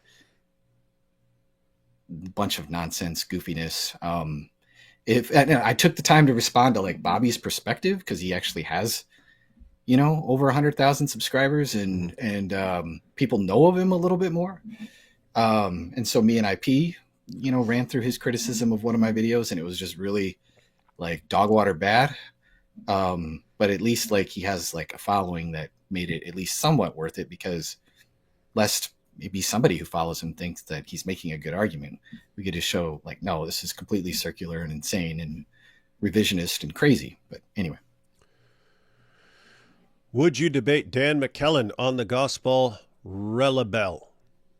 I don't think Dan McClellan does debates. I wouldn't mind having a discussion with Dan. I've responded to some of Dan's videos. I think he's wrong about a lot of stuff, but unlike a lot of these Dawa guys, I would at least say that he's at least pretty intelligent. And so I think his arguments are really bad. I've responded to him on like the pastoral epistles, for example. I think he makes some bad arguments, but he's just kind of regurgitating, you know, your standard Bart Ehrman kind of lines, you know, this is what the consensus says, blah, blah, blah, blah, blah. When he talks in his area of expertise, he's more knowledgeable. When he talks about the New Testament, I don't think that he's very knowledgeable. I don't even think he'd want to take that debate. I think he would rather punt to somebody who is more of a New Testament scholar, and he's not. He would admit that he's not. It is always interesting that everyone's like, will you debate this guy? And it's like the assumption is that people are willing to debate. And like nine times out of 10, they're saying, would you debate this guy who's not going to debate? Yeah, it's usually people. Most people are not interested in debating. So let's see. Oh, we got an interesting one coming up. Fast and invite the Holy Spirit before talking to anyone. Jesus gave us this. You will get better results. It's good to prepare spiritually. Whenever I get check out these two from Mosh Cohen here. Whenever I get you catch more flies with honey, I tell them you can fish more fish with a hand grenade too, and it's more effective. So shut up. Hey, but check this out. Yep. Mosh Cohen says, and Testify, you mind if I QR code those videos? Mosh is actually funny. He makes stickers out of videos and then puts them in Muslim areas. If you want to, go for it, bro. No, but I mean like in like the West Bank and stuff like that. Oh, jeez. And people are like, hey, what is this QR code? And they click on it. No. Gotta increase those death threats, huh? Oh, Mosh is funny. David, create channels in different languages will reach many. There are many options with AI. YouTube is actually working on some stuff on that. I got a notification the other day that they're actually, because people email me all the time, like, can I translate your videos? And I'm usually like, I don't care, whatever. But YouTube's saying they're actually working on something where you could do it all through YouTube. I don't understand it all, but they're willing to use the AI to translate what you're saying. Yeah, I never understand the tech stuff. But I'll say, because Jesus Apologetics, you're welcome to take my videos and use AI to translate them however you feel. Ask subs to translate in different languages. Subs are welcome to translate in other languages. Anyone who wants to take one of my videos and translate it is welcome to do it. You can even take it. Add subtitles, put it on your own channel. You do not have to worry about me claiming copyright. I do not care. I think it's awesome. Yeah, I don't claim them either.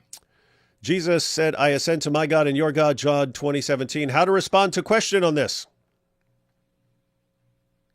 I would break down the Trinity and the Incarnation. That's always the mistake that our Muslim friends make.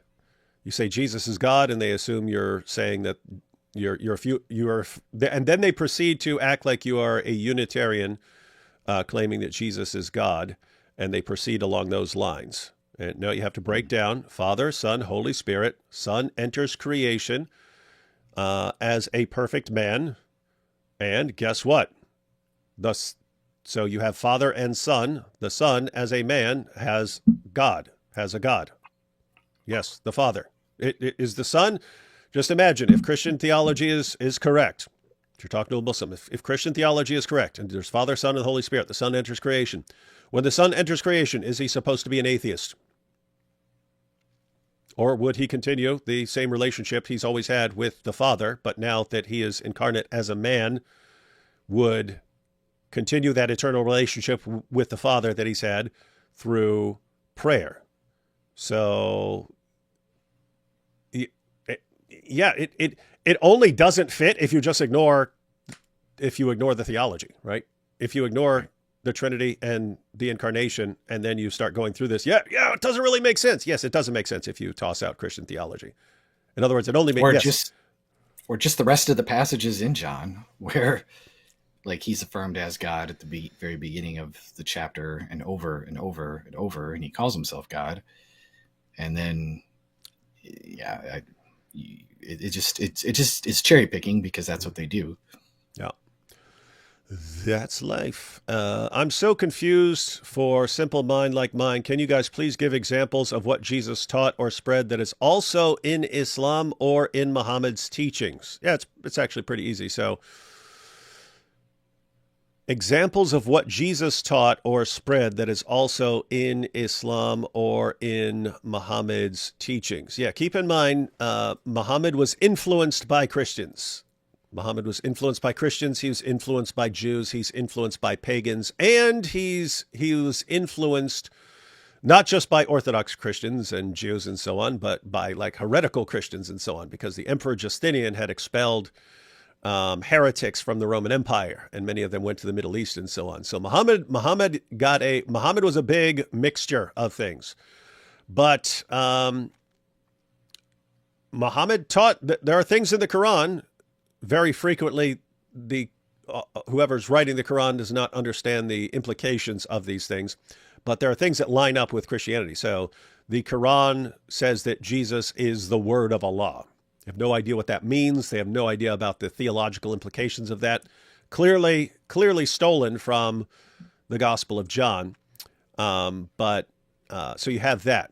You have Jesus performing miracles. So Jesus cleanses the lepers and even raises the dead.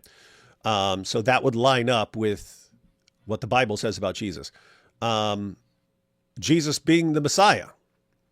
According to the Quran, Jesus is the Messiah. They have no clue what it means. You can't find a Muslim who has any clue what it means for Jesus to be the Messiah. And yet you find it there. Jesus claimed that he would return again. Well, Jesus is going to return according to Islam. So there are lots of things. There are lots of things in the Muslim sources that line up with things that Jesus taught or that the Bible teaches about Jesus. But it's because Muhammad is plagiarizing things. Indubitably. So Allah is Satan. Certainly comes across that way. Thank you, Dr. Rick. No comment, though. Hope you all get well. Yeah, me too.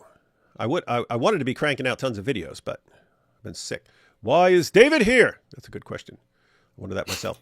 I know you guys have told me to use the Quranic dilemma, but my friend refutes it with Surah 279. What should I do? Oh, terrible, terrible, terrible. I want to learn to read. Yeah. Dr. Awesome Gamer. One, you could pull up some Muslim commentaries on Surah 2, verse 79. It does not mean what Muslims say it means today when they're trying to respond to the Islamic dilemma.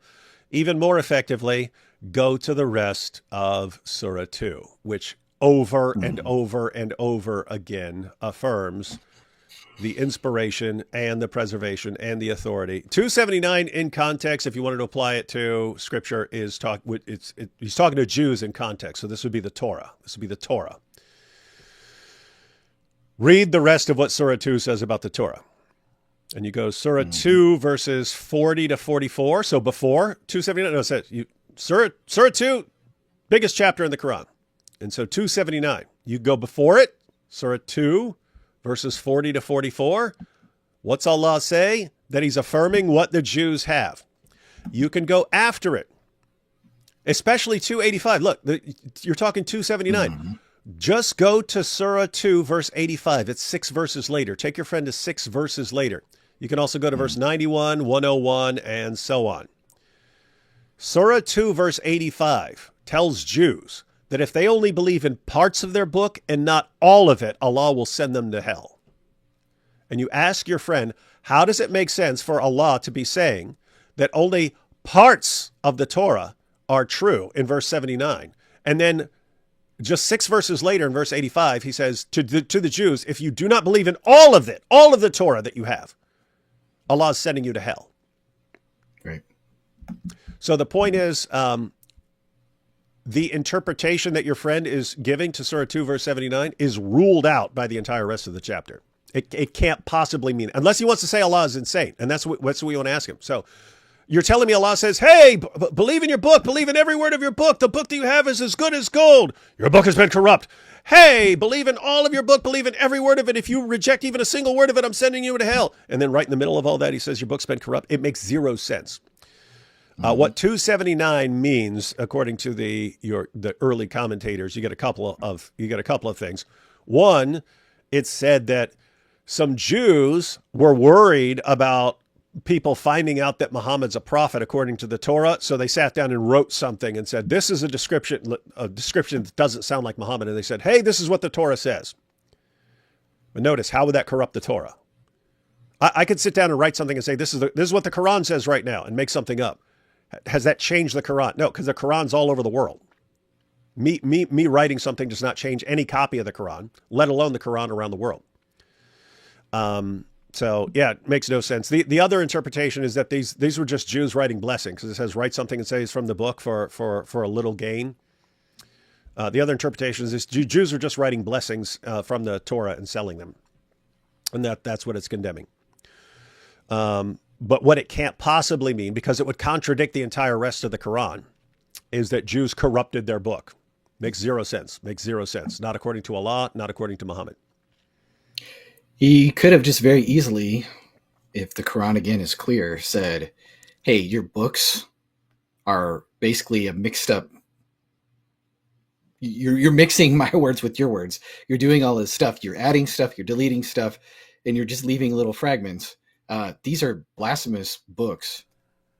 Get rid of them. Ditch them. But no, you have to grasp at straws like these. Allah could have been way more clear about these books. And you'll see this in the next video that we're going to show. He could have just said, hey, these books are bad. Ditch them. But he didn't do that. He instead does the exact opposite. He over and over and over again is judge by this book. You have nothing to stand on. If you don't stand on this book, these are the books. Go to the He even tells Muhammad, like, go to the people of the scripture and ask them if you have any doubts, and they'll tell you. It doesn't say go to Muhammad and say what's in the Quran. It says, hey, Muhammad, go to the people of the book and judge by that. So there you go. Indeed. Let's see. You know what? Hang on.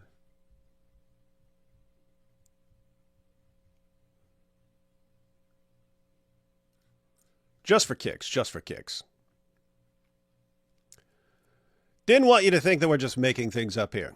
But let's go ahead and check this out real quick. For your friend. Just so you have the references. So this is all Surah 2. O children of Israel, call to mind my favor which I bestowed on you, and be faithful to your covenant with me. I will fulfill my covenant with you, and of me alone should you be afraid. And believe in what I have revealed, verifying that which is with you. He's talking to the children of Israel. And Allah says, believe in what I have revealed, verifying that which is with you. What's with them? Because Allah says he's verifying it. But your Muslim friend says, no, he's verifying that it's corrupted. Well, which is it? Is Allah verifying that it's corrupted, or he's verifying their book? If I say I'm verifying the Quran, does that mean I'm calling the Quran corrupt? If I say, hey, I'm David Wood, I verify the Quran, would you interpret that as, oh, he's calling the Quran corrupt? Does that make any sense? Believe in what I have revealed, verifying that which is with you, and be not the first to deny it. Neither take a mean price in exchange for my communications, and me alone should you fear. And do not mix up the truth with falsehood, nor hide the truth while you know it. Notice what it says here, guys. They know the truth. How can they know the truth if they've got a corrupt book? And keep up prayer and pay the poor rate and bow down with those who bow down. What? Do you enjoin men to do good and neglect your own souls while you read the book? Have you then no sense? It's talking about their book. Saying, hey, you know what to do because you have the book. You read the book. What? A corrupt book? How would a corrupt book be guiding them to the truth? Doesn't make any sense. And then you have 275 and 279, which are what are the main two verses Muslims use to show that the Bible's been corrupt. 279 says, woe then to those who write the book with their hands and then say this is from Allah so that they may take for it a small price. You say, the books have been corrupted. Really? 285. Yet you it is who slay your people, talking to the children of Israel, yet you it is who slay your people and turn a party from among you out of their homes, backing each other up against them unlawfully and exceeding the limits. And if they should come to you as captives, you would ransom them, while their very turning out was unlawful for you. Now check this out. Do you then believe in a part of the book and disbelieve in the other? What does every Muslim, including your Muslim friend, Dr. Awesome Gamer, tell you you're supposed to believe about the Torah? You're just supposed to believe in parts of it that line up with Islam, and the other parts are corrupt. What does Allah say? Do you then believe in a part of the book and disbelieve in the other? What then is the reward of such among you as do this? Believe in just parts of the book. But disgrace in the life of this world, and on the day of resurrection they shall be sent back to the most grievous chastisement, and Allah is not at all heedless of what you do. Isn't it interesting that a Muslim can be telling you the exact opposite of what Allah says? Muslim friend says, yes, just believe in parts. What's Allah say? If you just believe in parts, I'll send you to hell. They say the exact opposite of what their God says. And then you have 291. And when it is said to them, believe in what Allah has revealed, they say, we believe in that which was revealed to us. And they deny what is besides that, while it is the truth verifying that which they have. The Quran is the truth verifying that which they have. But our Muslim friends say, no, it's not verifying that which they have. It's saying that what they have is corrupt. Well, make up your mind. 2101. And when there came to them an apostle from Allah, verifying that which they have. So Muhammad is the apostle of Allah, verifying what they have. And everyone, and your Muslim friends say, no, Muhammad is verifying that their book is corrupt. And this goes back to what Testify is just pointing out. If Allah wants to say the book is corrupt, it's not hard to do. Some very easy stuff to say, hey, your book's corrupt. Don't trust it. Don't trust those garbage books. Instead, yes, I'm verifying your book. I confirm your book. If you don't believe in all of your book, you're going to hell. You're going to hell. I'll send you to hell for not believing in all your book. And every Muslim says, oh, yeah, he's saying don't believe in the whole book. Just believe in parts of it. It's insane. That's Islam. They believe they can make up this religion as they go along. It's pretty sad and pathetic. Very pathetic. Pretty sad and pathetic. Dan McCullen shows that the slavery laws in Exodus were nearly copied verbatim from the Code of Hammurabi, which was written almost 1,000 years earlier. Why should that be at all? Why should that be at all interesting to me? Oh, take it up with. I mean, IP's got a bunch of videos on that.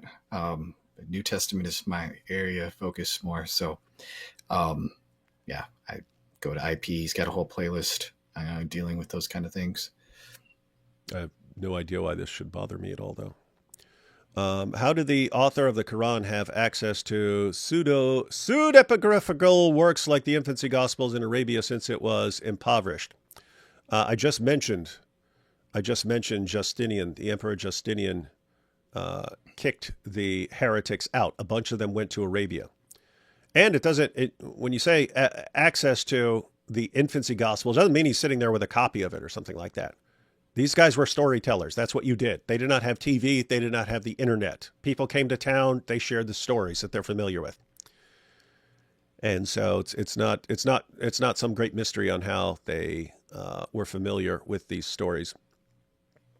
Anthony Rogers showed that Ehrman's book is anonymous. That's funny. Amen. And the explanation you gave are about Jesus, not his teaching. Did Jesus say that you may rakes and remover of your enemy or of human that does not believe I am the Son of God or mock me? Are there similar morals between the two? Yeah, go watch Moo Joe. Go watch my video. Again, it's titled 5 Times Muhammad Plagiarized the New Testament. Yeah, check that out. And you have one example from Paul there, but you have examples from Jesus there. All right. I think we should watch one more video. Uno mas. How about the Allah on trial? That one, again, dovetails into that. It talks about the Islamic dilemma a little bit and the lack of clarity and all that good stuff. So that'd probably be a good place. This one is titled Allah on Trial. Is he evil, stupid, or just fake? Or all the above. Or all of the above. All right, here we go. Here we go, ladies and gentlemen.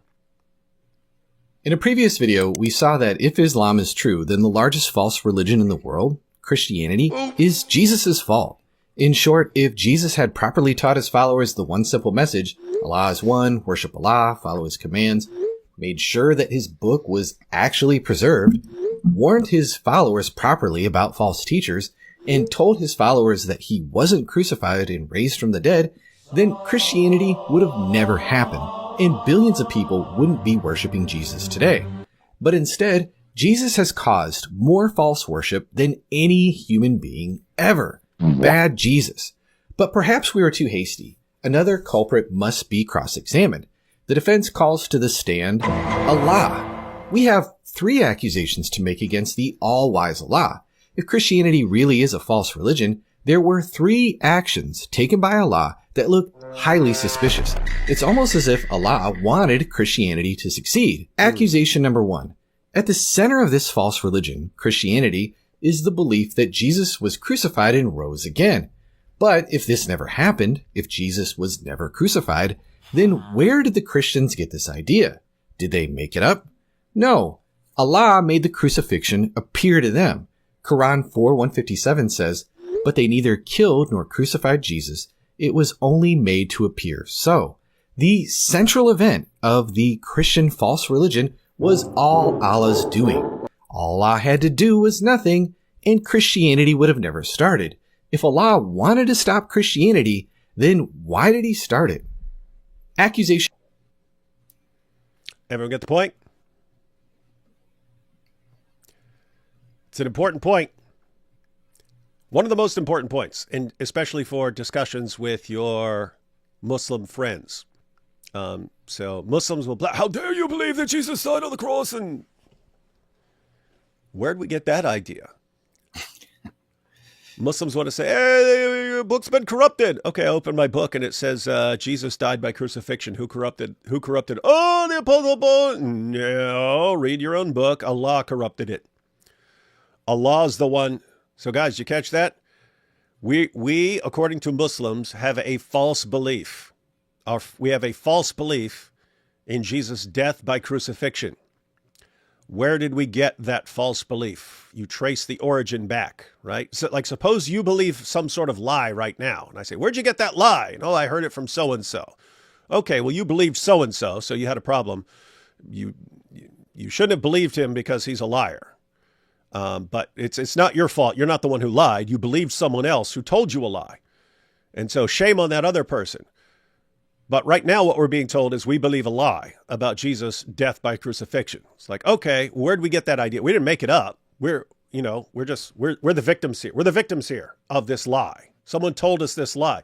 Where'd the lie start? Who started the lie? It ain't the Apostle Paul.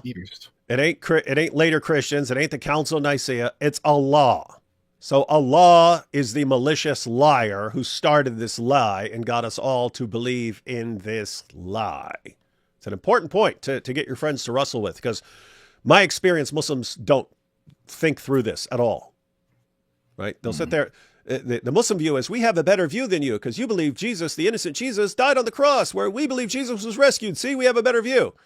It's like, keep taking a closer look here, because you believe Allah tricked billions of people into believing something that's false. And the reason we have a false religion right now is because Allah did a great job tricking everyone. So on what planet is your view better?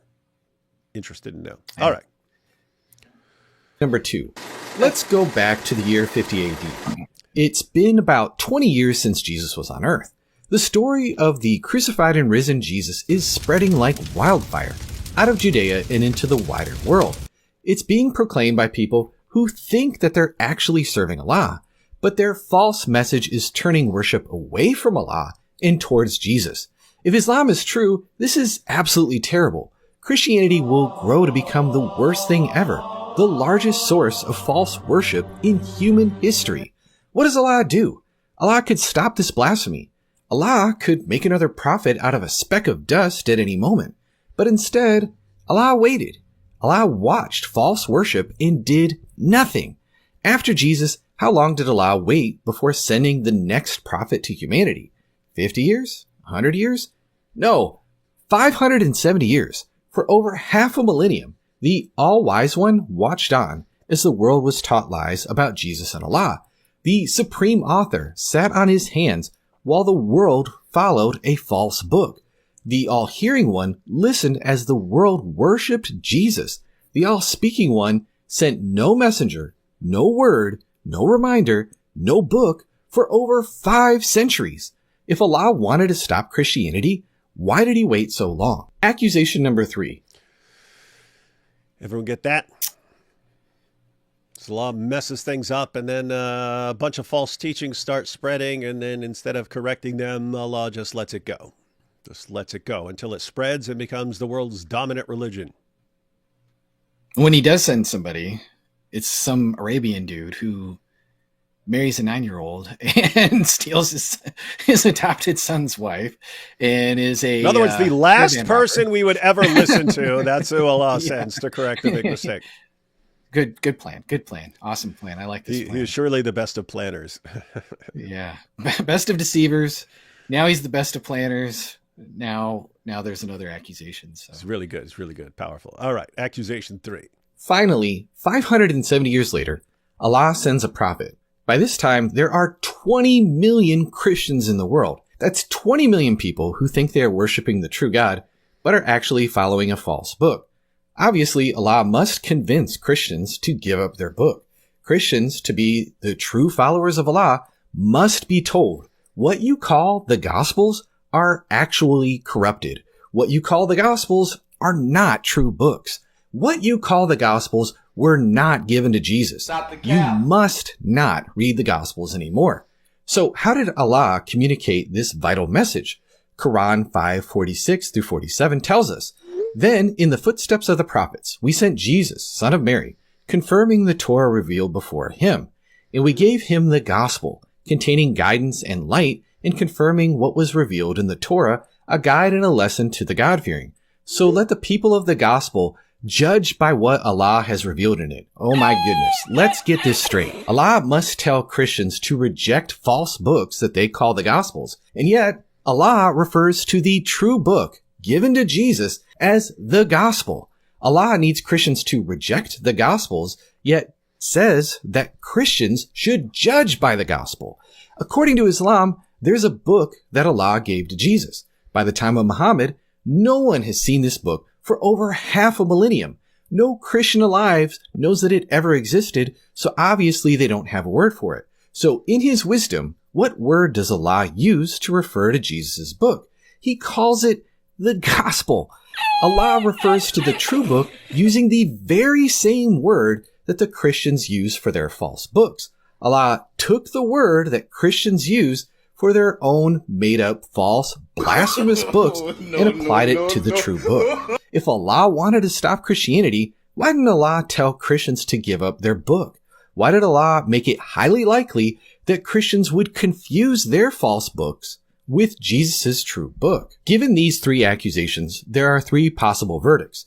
Number one, Allah is an ignorant moron. Or, number two, Allah wanted Christians to become Christians. Or, number three, the Quran was invented by an illiterate Arabic merchant who didn't know the first thing about the Gospels. While Jesus' role in the rise of Christianity is inexcusable, there's an even more guilty party. Allah faked the founding event of Christianity. Allah did nothing for over 5 centuries as Christianity spread, and Allah told the Christians that he gave Jesus the gospel, knowing that this would cause confusion. Who's to blame for Christianity? It's Allah. Muslims, take a hint. Even Allah wants you to believe in Jesus, the crucified and risen Son of God. There you go. Yeah, hey, you could expand upon that a little bit by bringing up some points from other videos, like Allah helping certain Christians. Oh, yeah. Yeah. Like Allah Sure helping Christians become uppermost, but he helped the wrong ones. And you could toss in there when in the Quran, when Allah has Jesus doing things like giving life to clay birds. It's funny in the sources that Muhammad is plagiarizing for this. The point is that Jesus is God. The point of these stories is that Jesus is God. He creates the same way that God does. God makes man out of clay and then breathes life into him, and then man becomes man is alive. Jesus is doing, look, I can do the exact same thing. I'll make a bird out of clay, breathe into it, boom! Now the bird is flying away. Does the exact same thing God does. Muhammad is familiar. Muhammad hears these stories, but then he says, oh, and Jesus gives life to clay birds by Allah's leave. And Muslims say, oh, it says by Allah's leave. Yeah, what's by Allah's leave? That he creates in the same way Allah creates? And then Allah's letting him do this? Why? So one he's got the ability to do it, and Allah lets him do it. So, but here's the thing.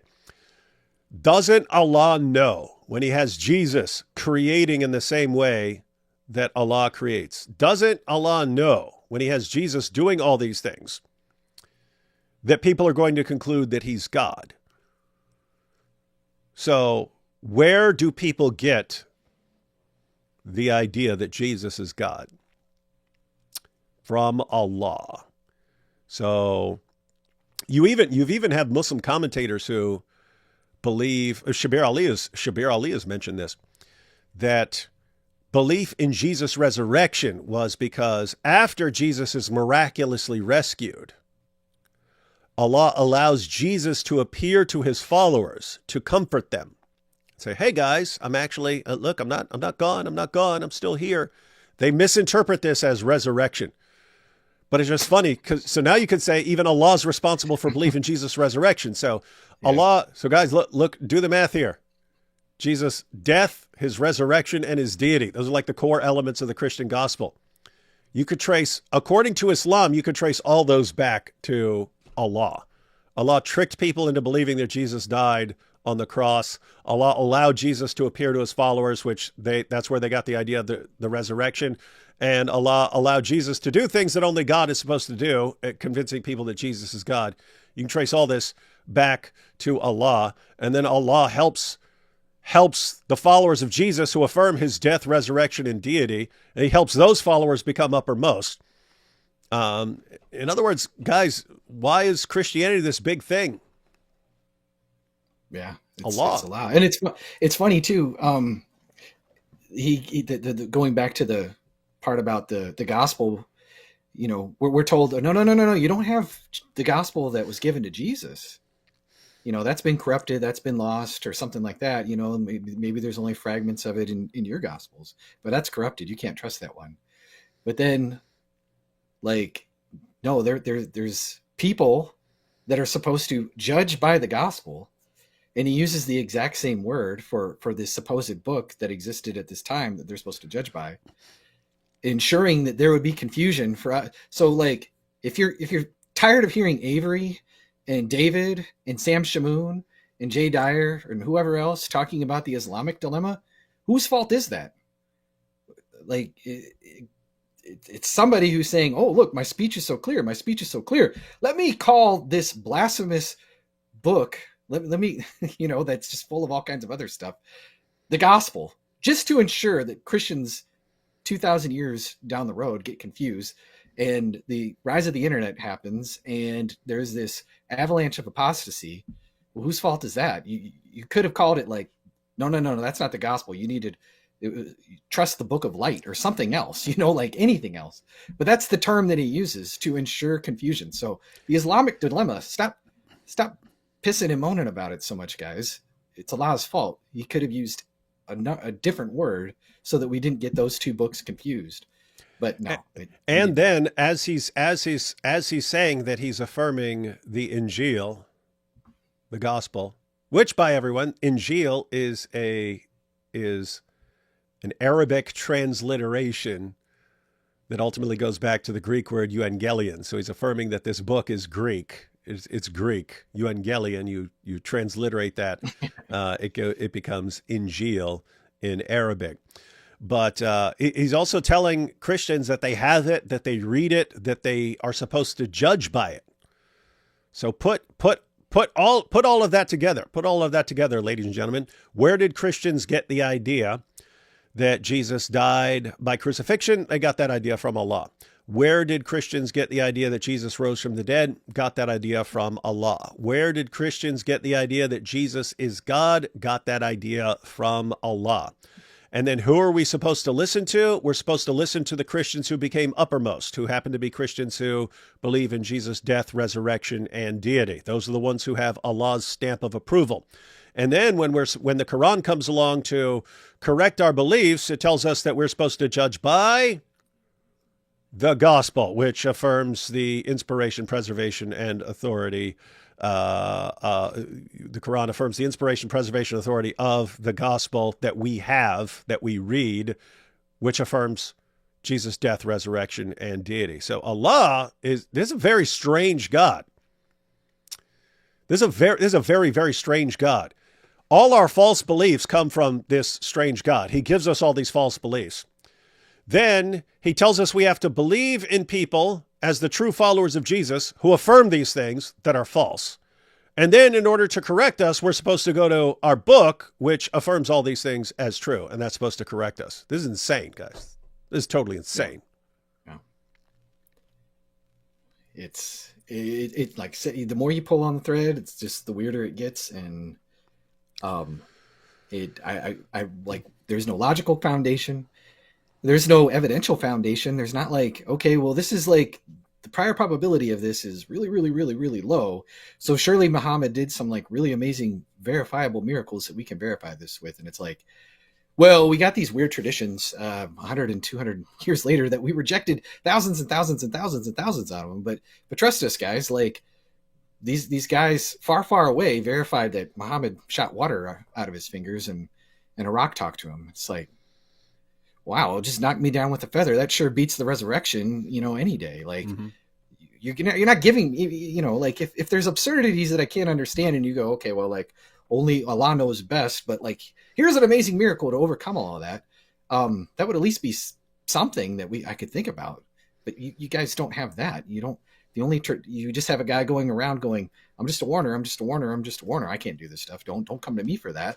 But the Dawa guys are going to go, well, trust these hadiths that come 100 200 years later of the telephone game of doing these weird miracles in a completely in an environment where people would be predisposed to be like, oh yeah, that's cool. Let's accept that.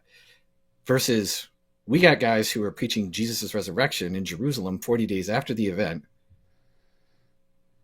who we're the city where Jesus just got crucified. Yeah, it's just no matter how you look at it, this is just, it's bonkers. You're asking us to believe in just something absolutely bonkers.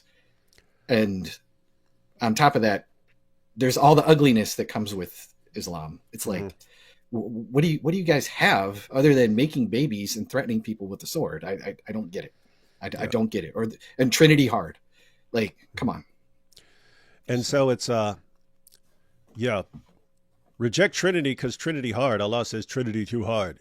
It's like, okay, so we're supposed to believe Allah? Yes, you must believe Allah. So the same God who convinced us to believe in Jesus' death, resurrection, and deity, and convinced us to believe in the true followers of Jesus who affirm Jesus' death, resurrection, and deity, and who tells us that we have to judge these things by the book that we have, which affirms Jesus' death, resurrection, and deity. And supposedly this is how we're supposed to believe him, that we have to reject Jesus' death, resurrection, and deity. In other words, Allah seems like the most insane and unreliable source of information on the planet ever. Right. Weird stuff. Right. Weird foundation for a religion. I'll take these last couple super chats and then we'll be out. Let's see. We've got, so great to see Testify here. Love you both. God bless you and your families. Thank you, Songs of Relief. We've got two of my favorite brothers together. God bless all. And we've got expose guys. Yes. Got to expose the exposers. Yep. We gotta keep exposing.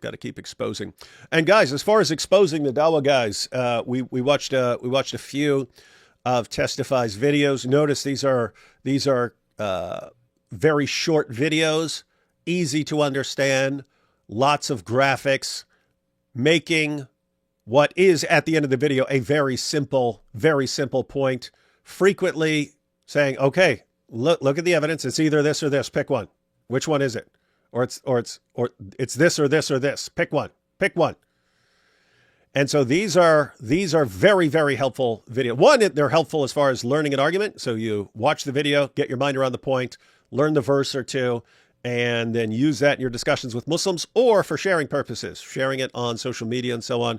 These are very helpful videos. In fact, they're significantly more helpful than like sending someone like my 35-minute video on some topic or something like that. Because most people are not going to sit down and watch it unless they're really, really interested and so on. So, but short videos, 3, 4, 5, 6 minutes and so on, loaded with graphics and so on. Very, very good to share. So, after we're done, I'm going to put links to some of his main videos on dealing with Islam in the chat, but I encourage everyone to definitely subscribe, check out the channel, find what videos you want. And guys, this is pretty straightforward. You find a video on a topic and then you go to social media and you find people who need to hear that. You find Muslims who are making some claim and you've got the video that responds to the claim they're making and so on. This is how it has to happen. The Dawa guys they've got Dawa fans out there that are pretty relentless in sharing complete nonsense. We have to be relentless in exposing the nonsense, which is why we've got expose, guys. That's true. Plus, when you share it, you stick it to Pakistan. Yeah. Pakistan will be enraged at you for sharing that. They will. So if you want to stick it to Pakistan, the armpit of the world, share some Testify videos. All right, one more here. Testifito! I saw your Rhett and Link video around when it came out. Look how far you've come. God bless. I see a Metro Man avatar there, which makes me wonder if that's the real Metro Man. I don't know if you've seen the omnipresent Metro Man in all of your comments and different stuff, but he's everywhere. He's funny. So powerful. Thank you. What is your Rhett and Link video?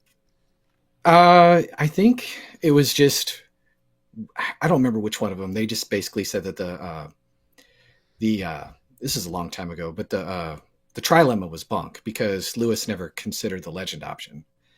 And I'm like, actually, Lewis wrote a whole essay called on modern biblical criticism. I think it's titled Fern Seeds and Elephants. And he gives like 4 different reasons why he thinks modern biblical critical scholarship is a bunch of crap.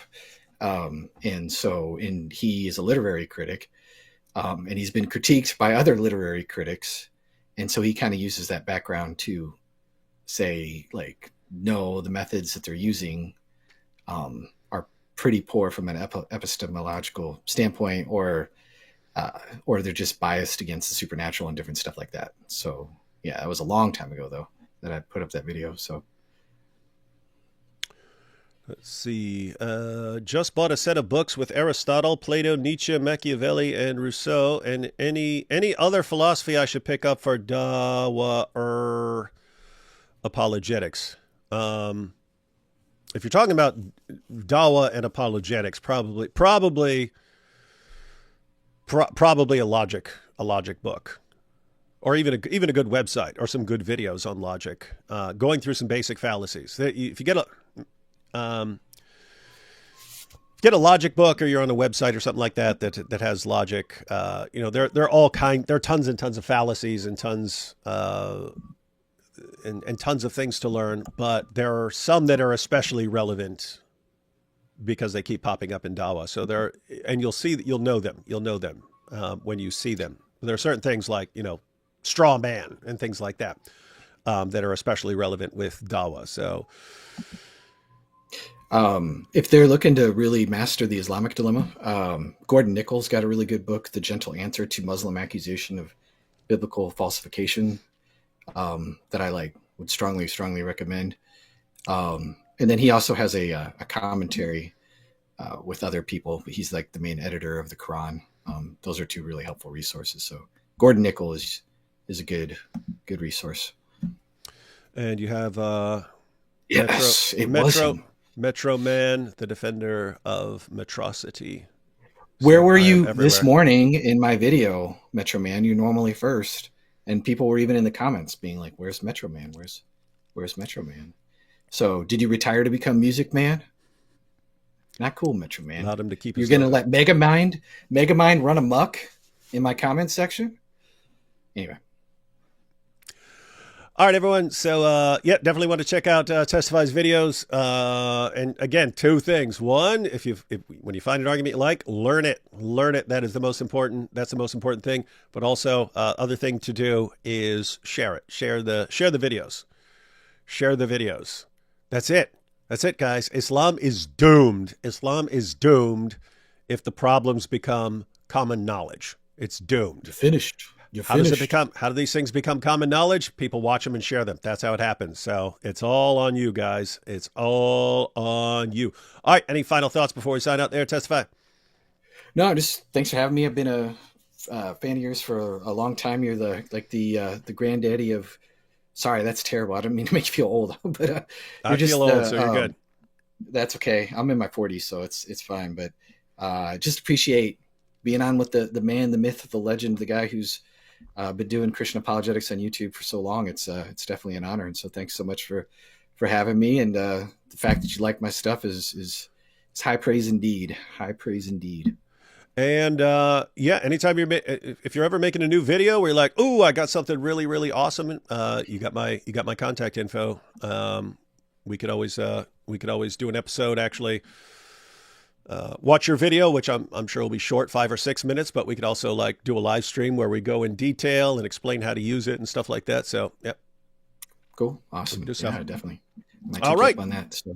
All right, everyone. So check out the channel, check out the videos, share the videos, learn the material. Good stuff. Good stuff. These are good times. These are way better times than they were 15 years ago when it was like 3 people dealing with Islam and everything sucked back then. And now we got tons of people cranking out awesome content. And these are good times. Good times. All right. So I'm not sure what we got scheduled for the rest of the week. Supposed to be on This Week in Jihad with Robert on Wednesday. I think on Thursday, there's some very interesting stuff coming out of the UK. There was just a study that showed that the young generation is suddenly becoming really interested in religion because they're seeing the emptiness that has been caused by people turning away from God. So anyway, there's a new study out, and we got someone who is behind the study. Supposedly, It's not official yet. He said Thursday works for him, so just have to figure out a time. But should be on Thursday with some cool stuff. And other than that, should have a couple videos out this week because I'm in a video making mood. Just have my cough to worry about. All right, everyone. Check out Testify. Check out the videos. Share the videos. And we'll catch you all next time.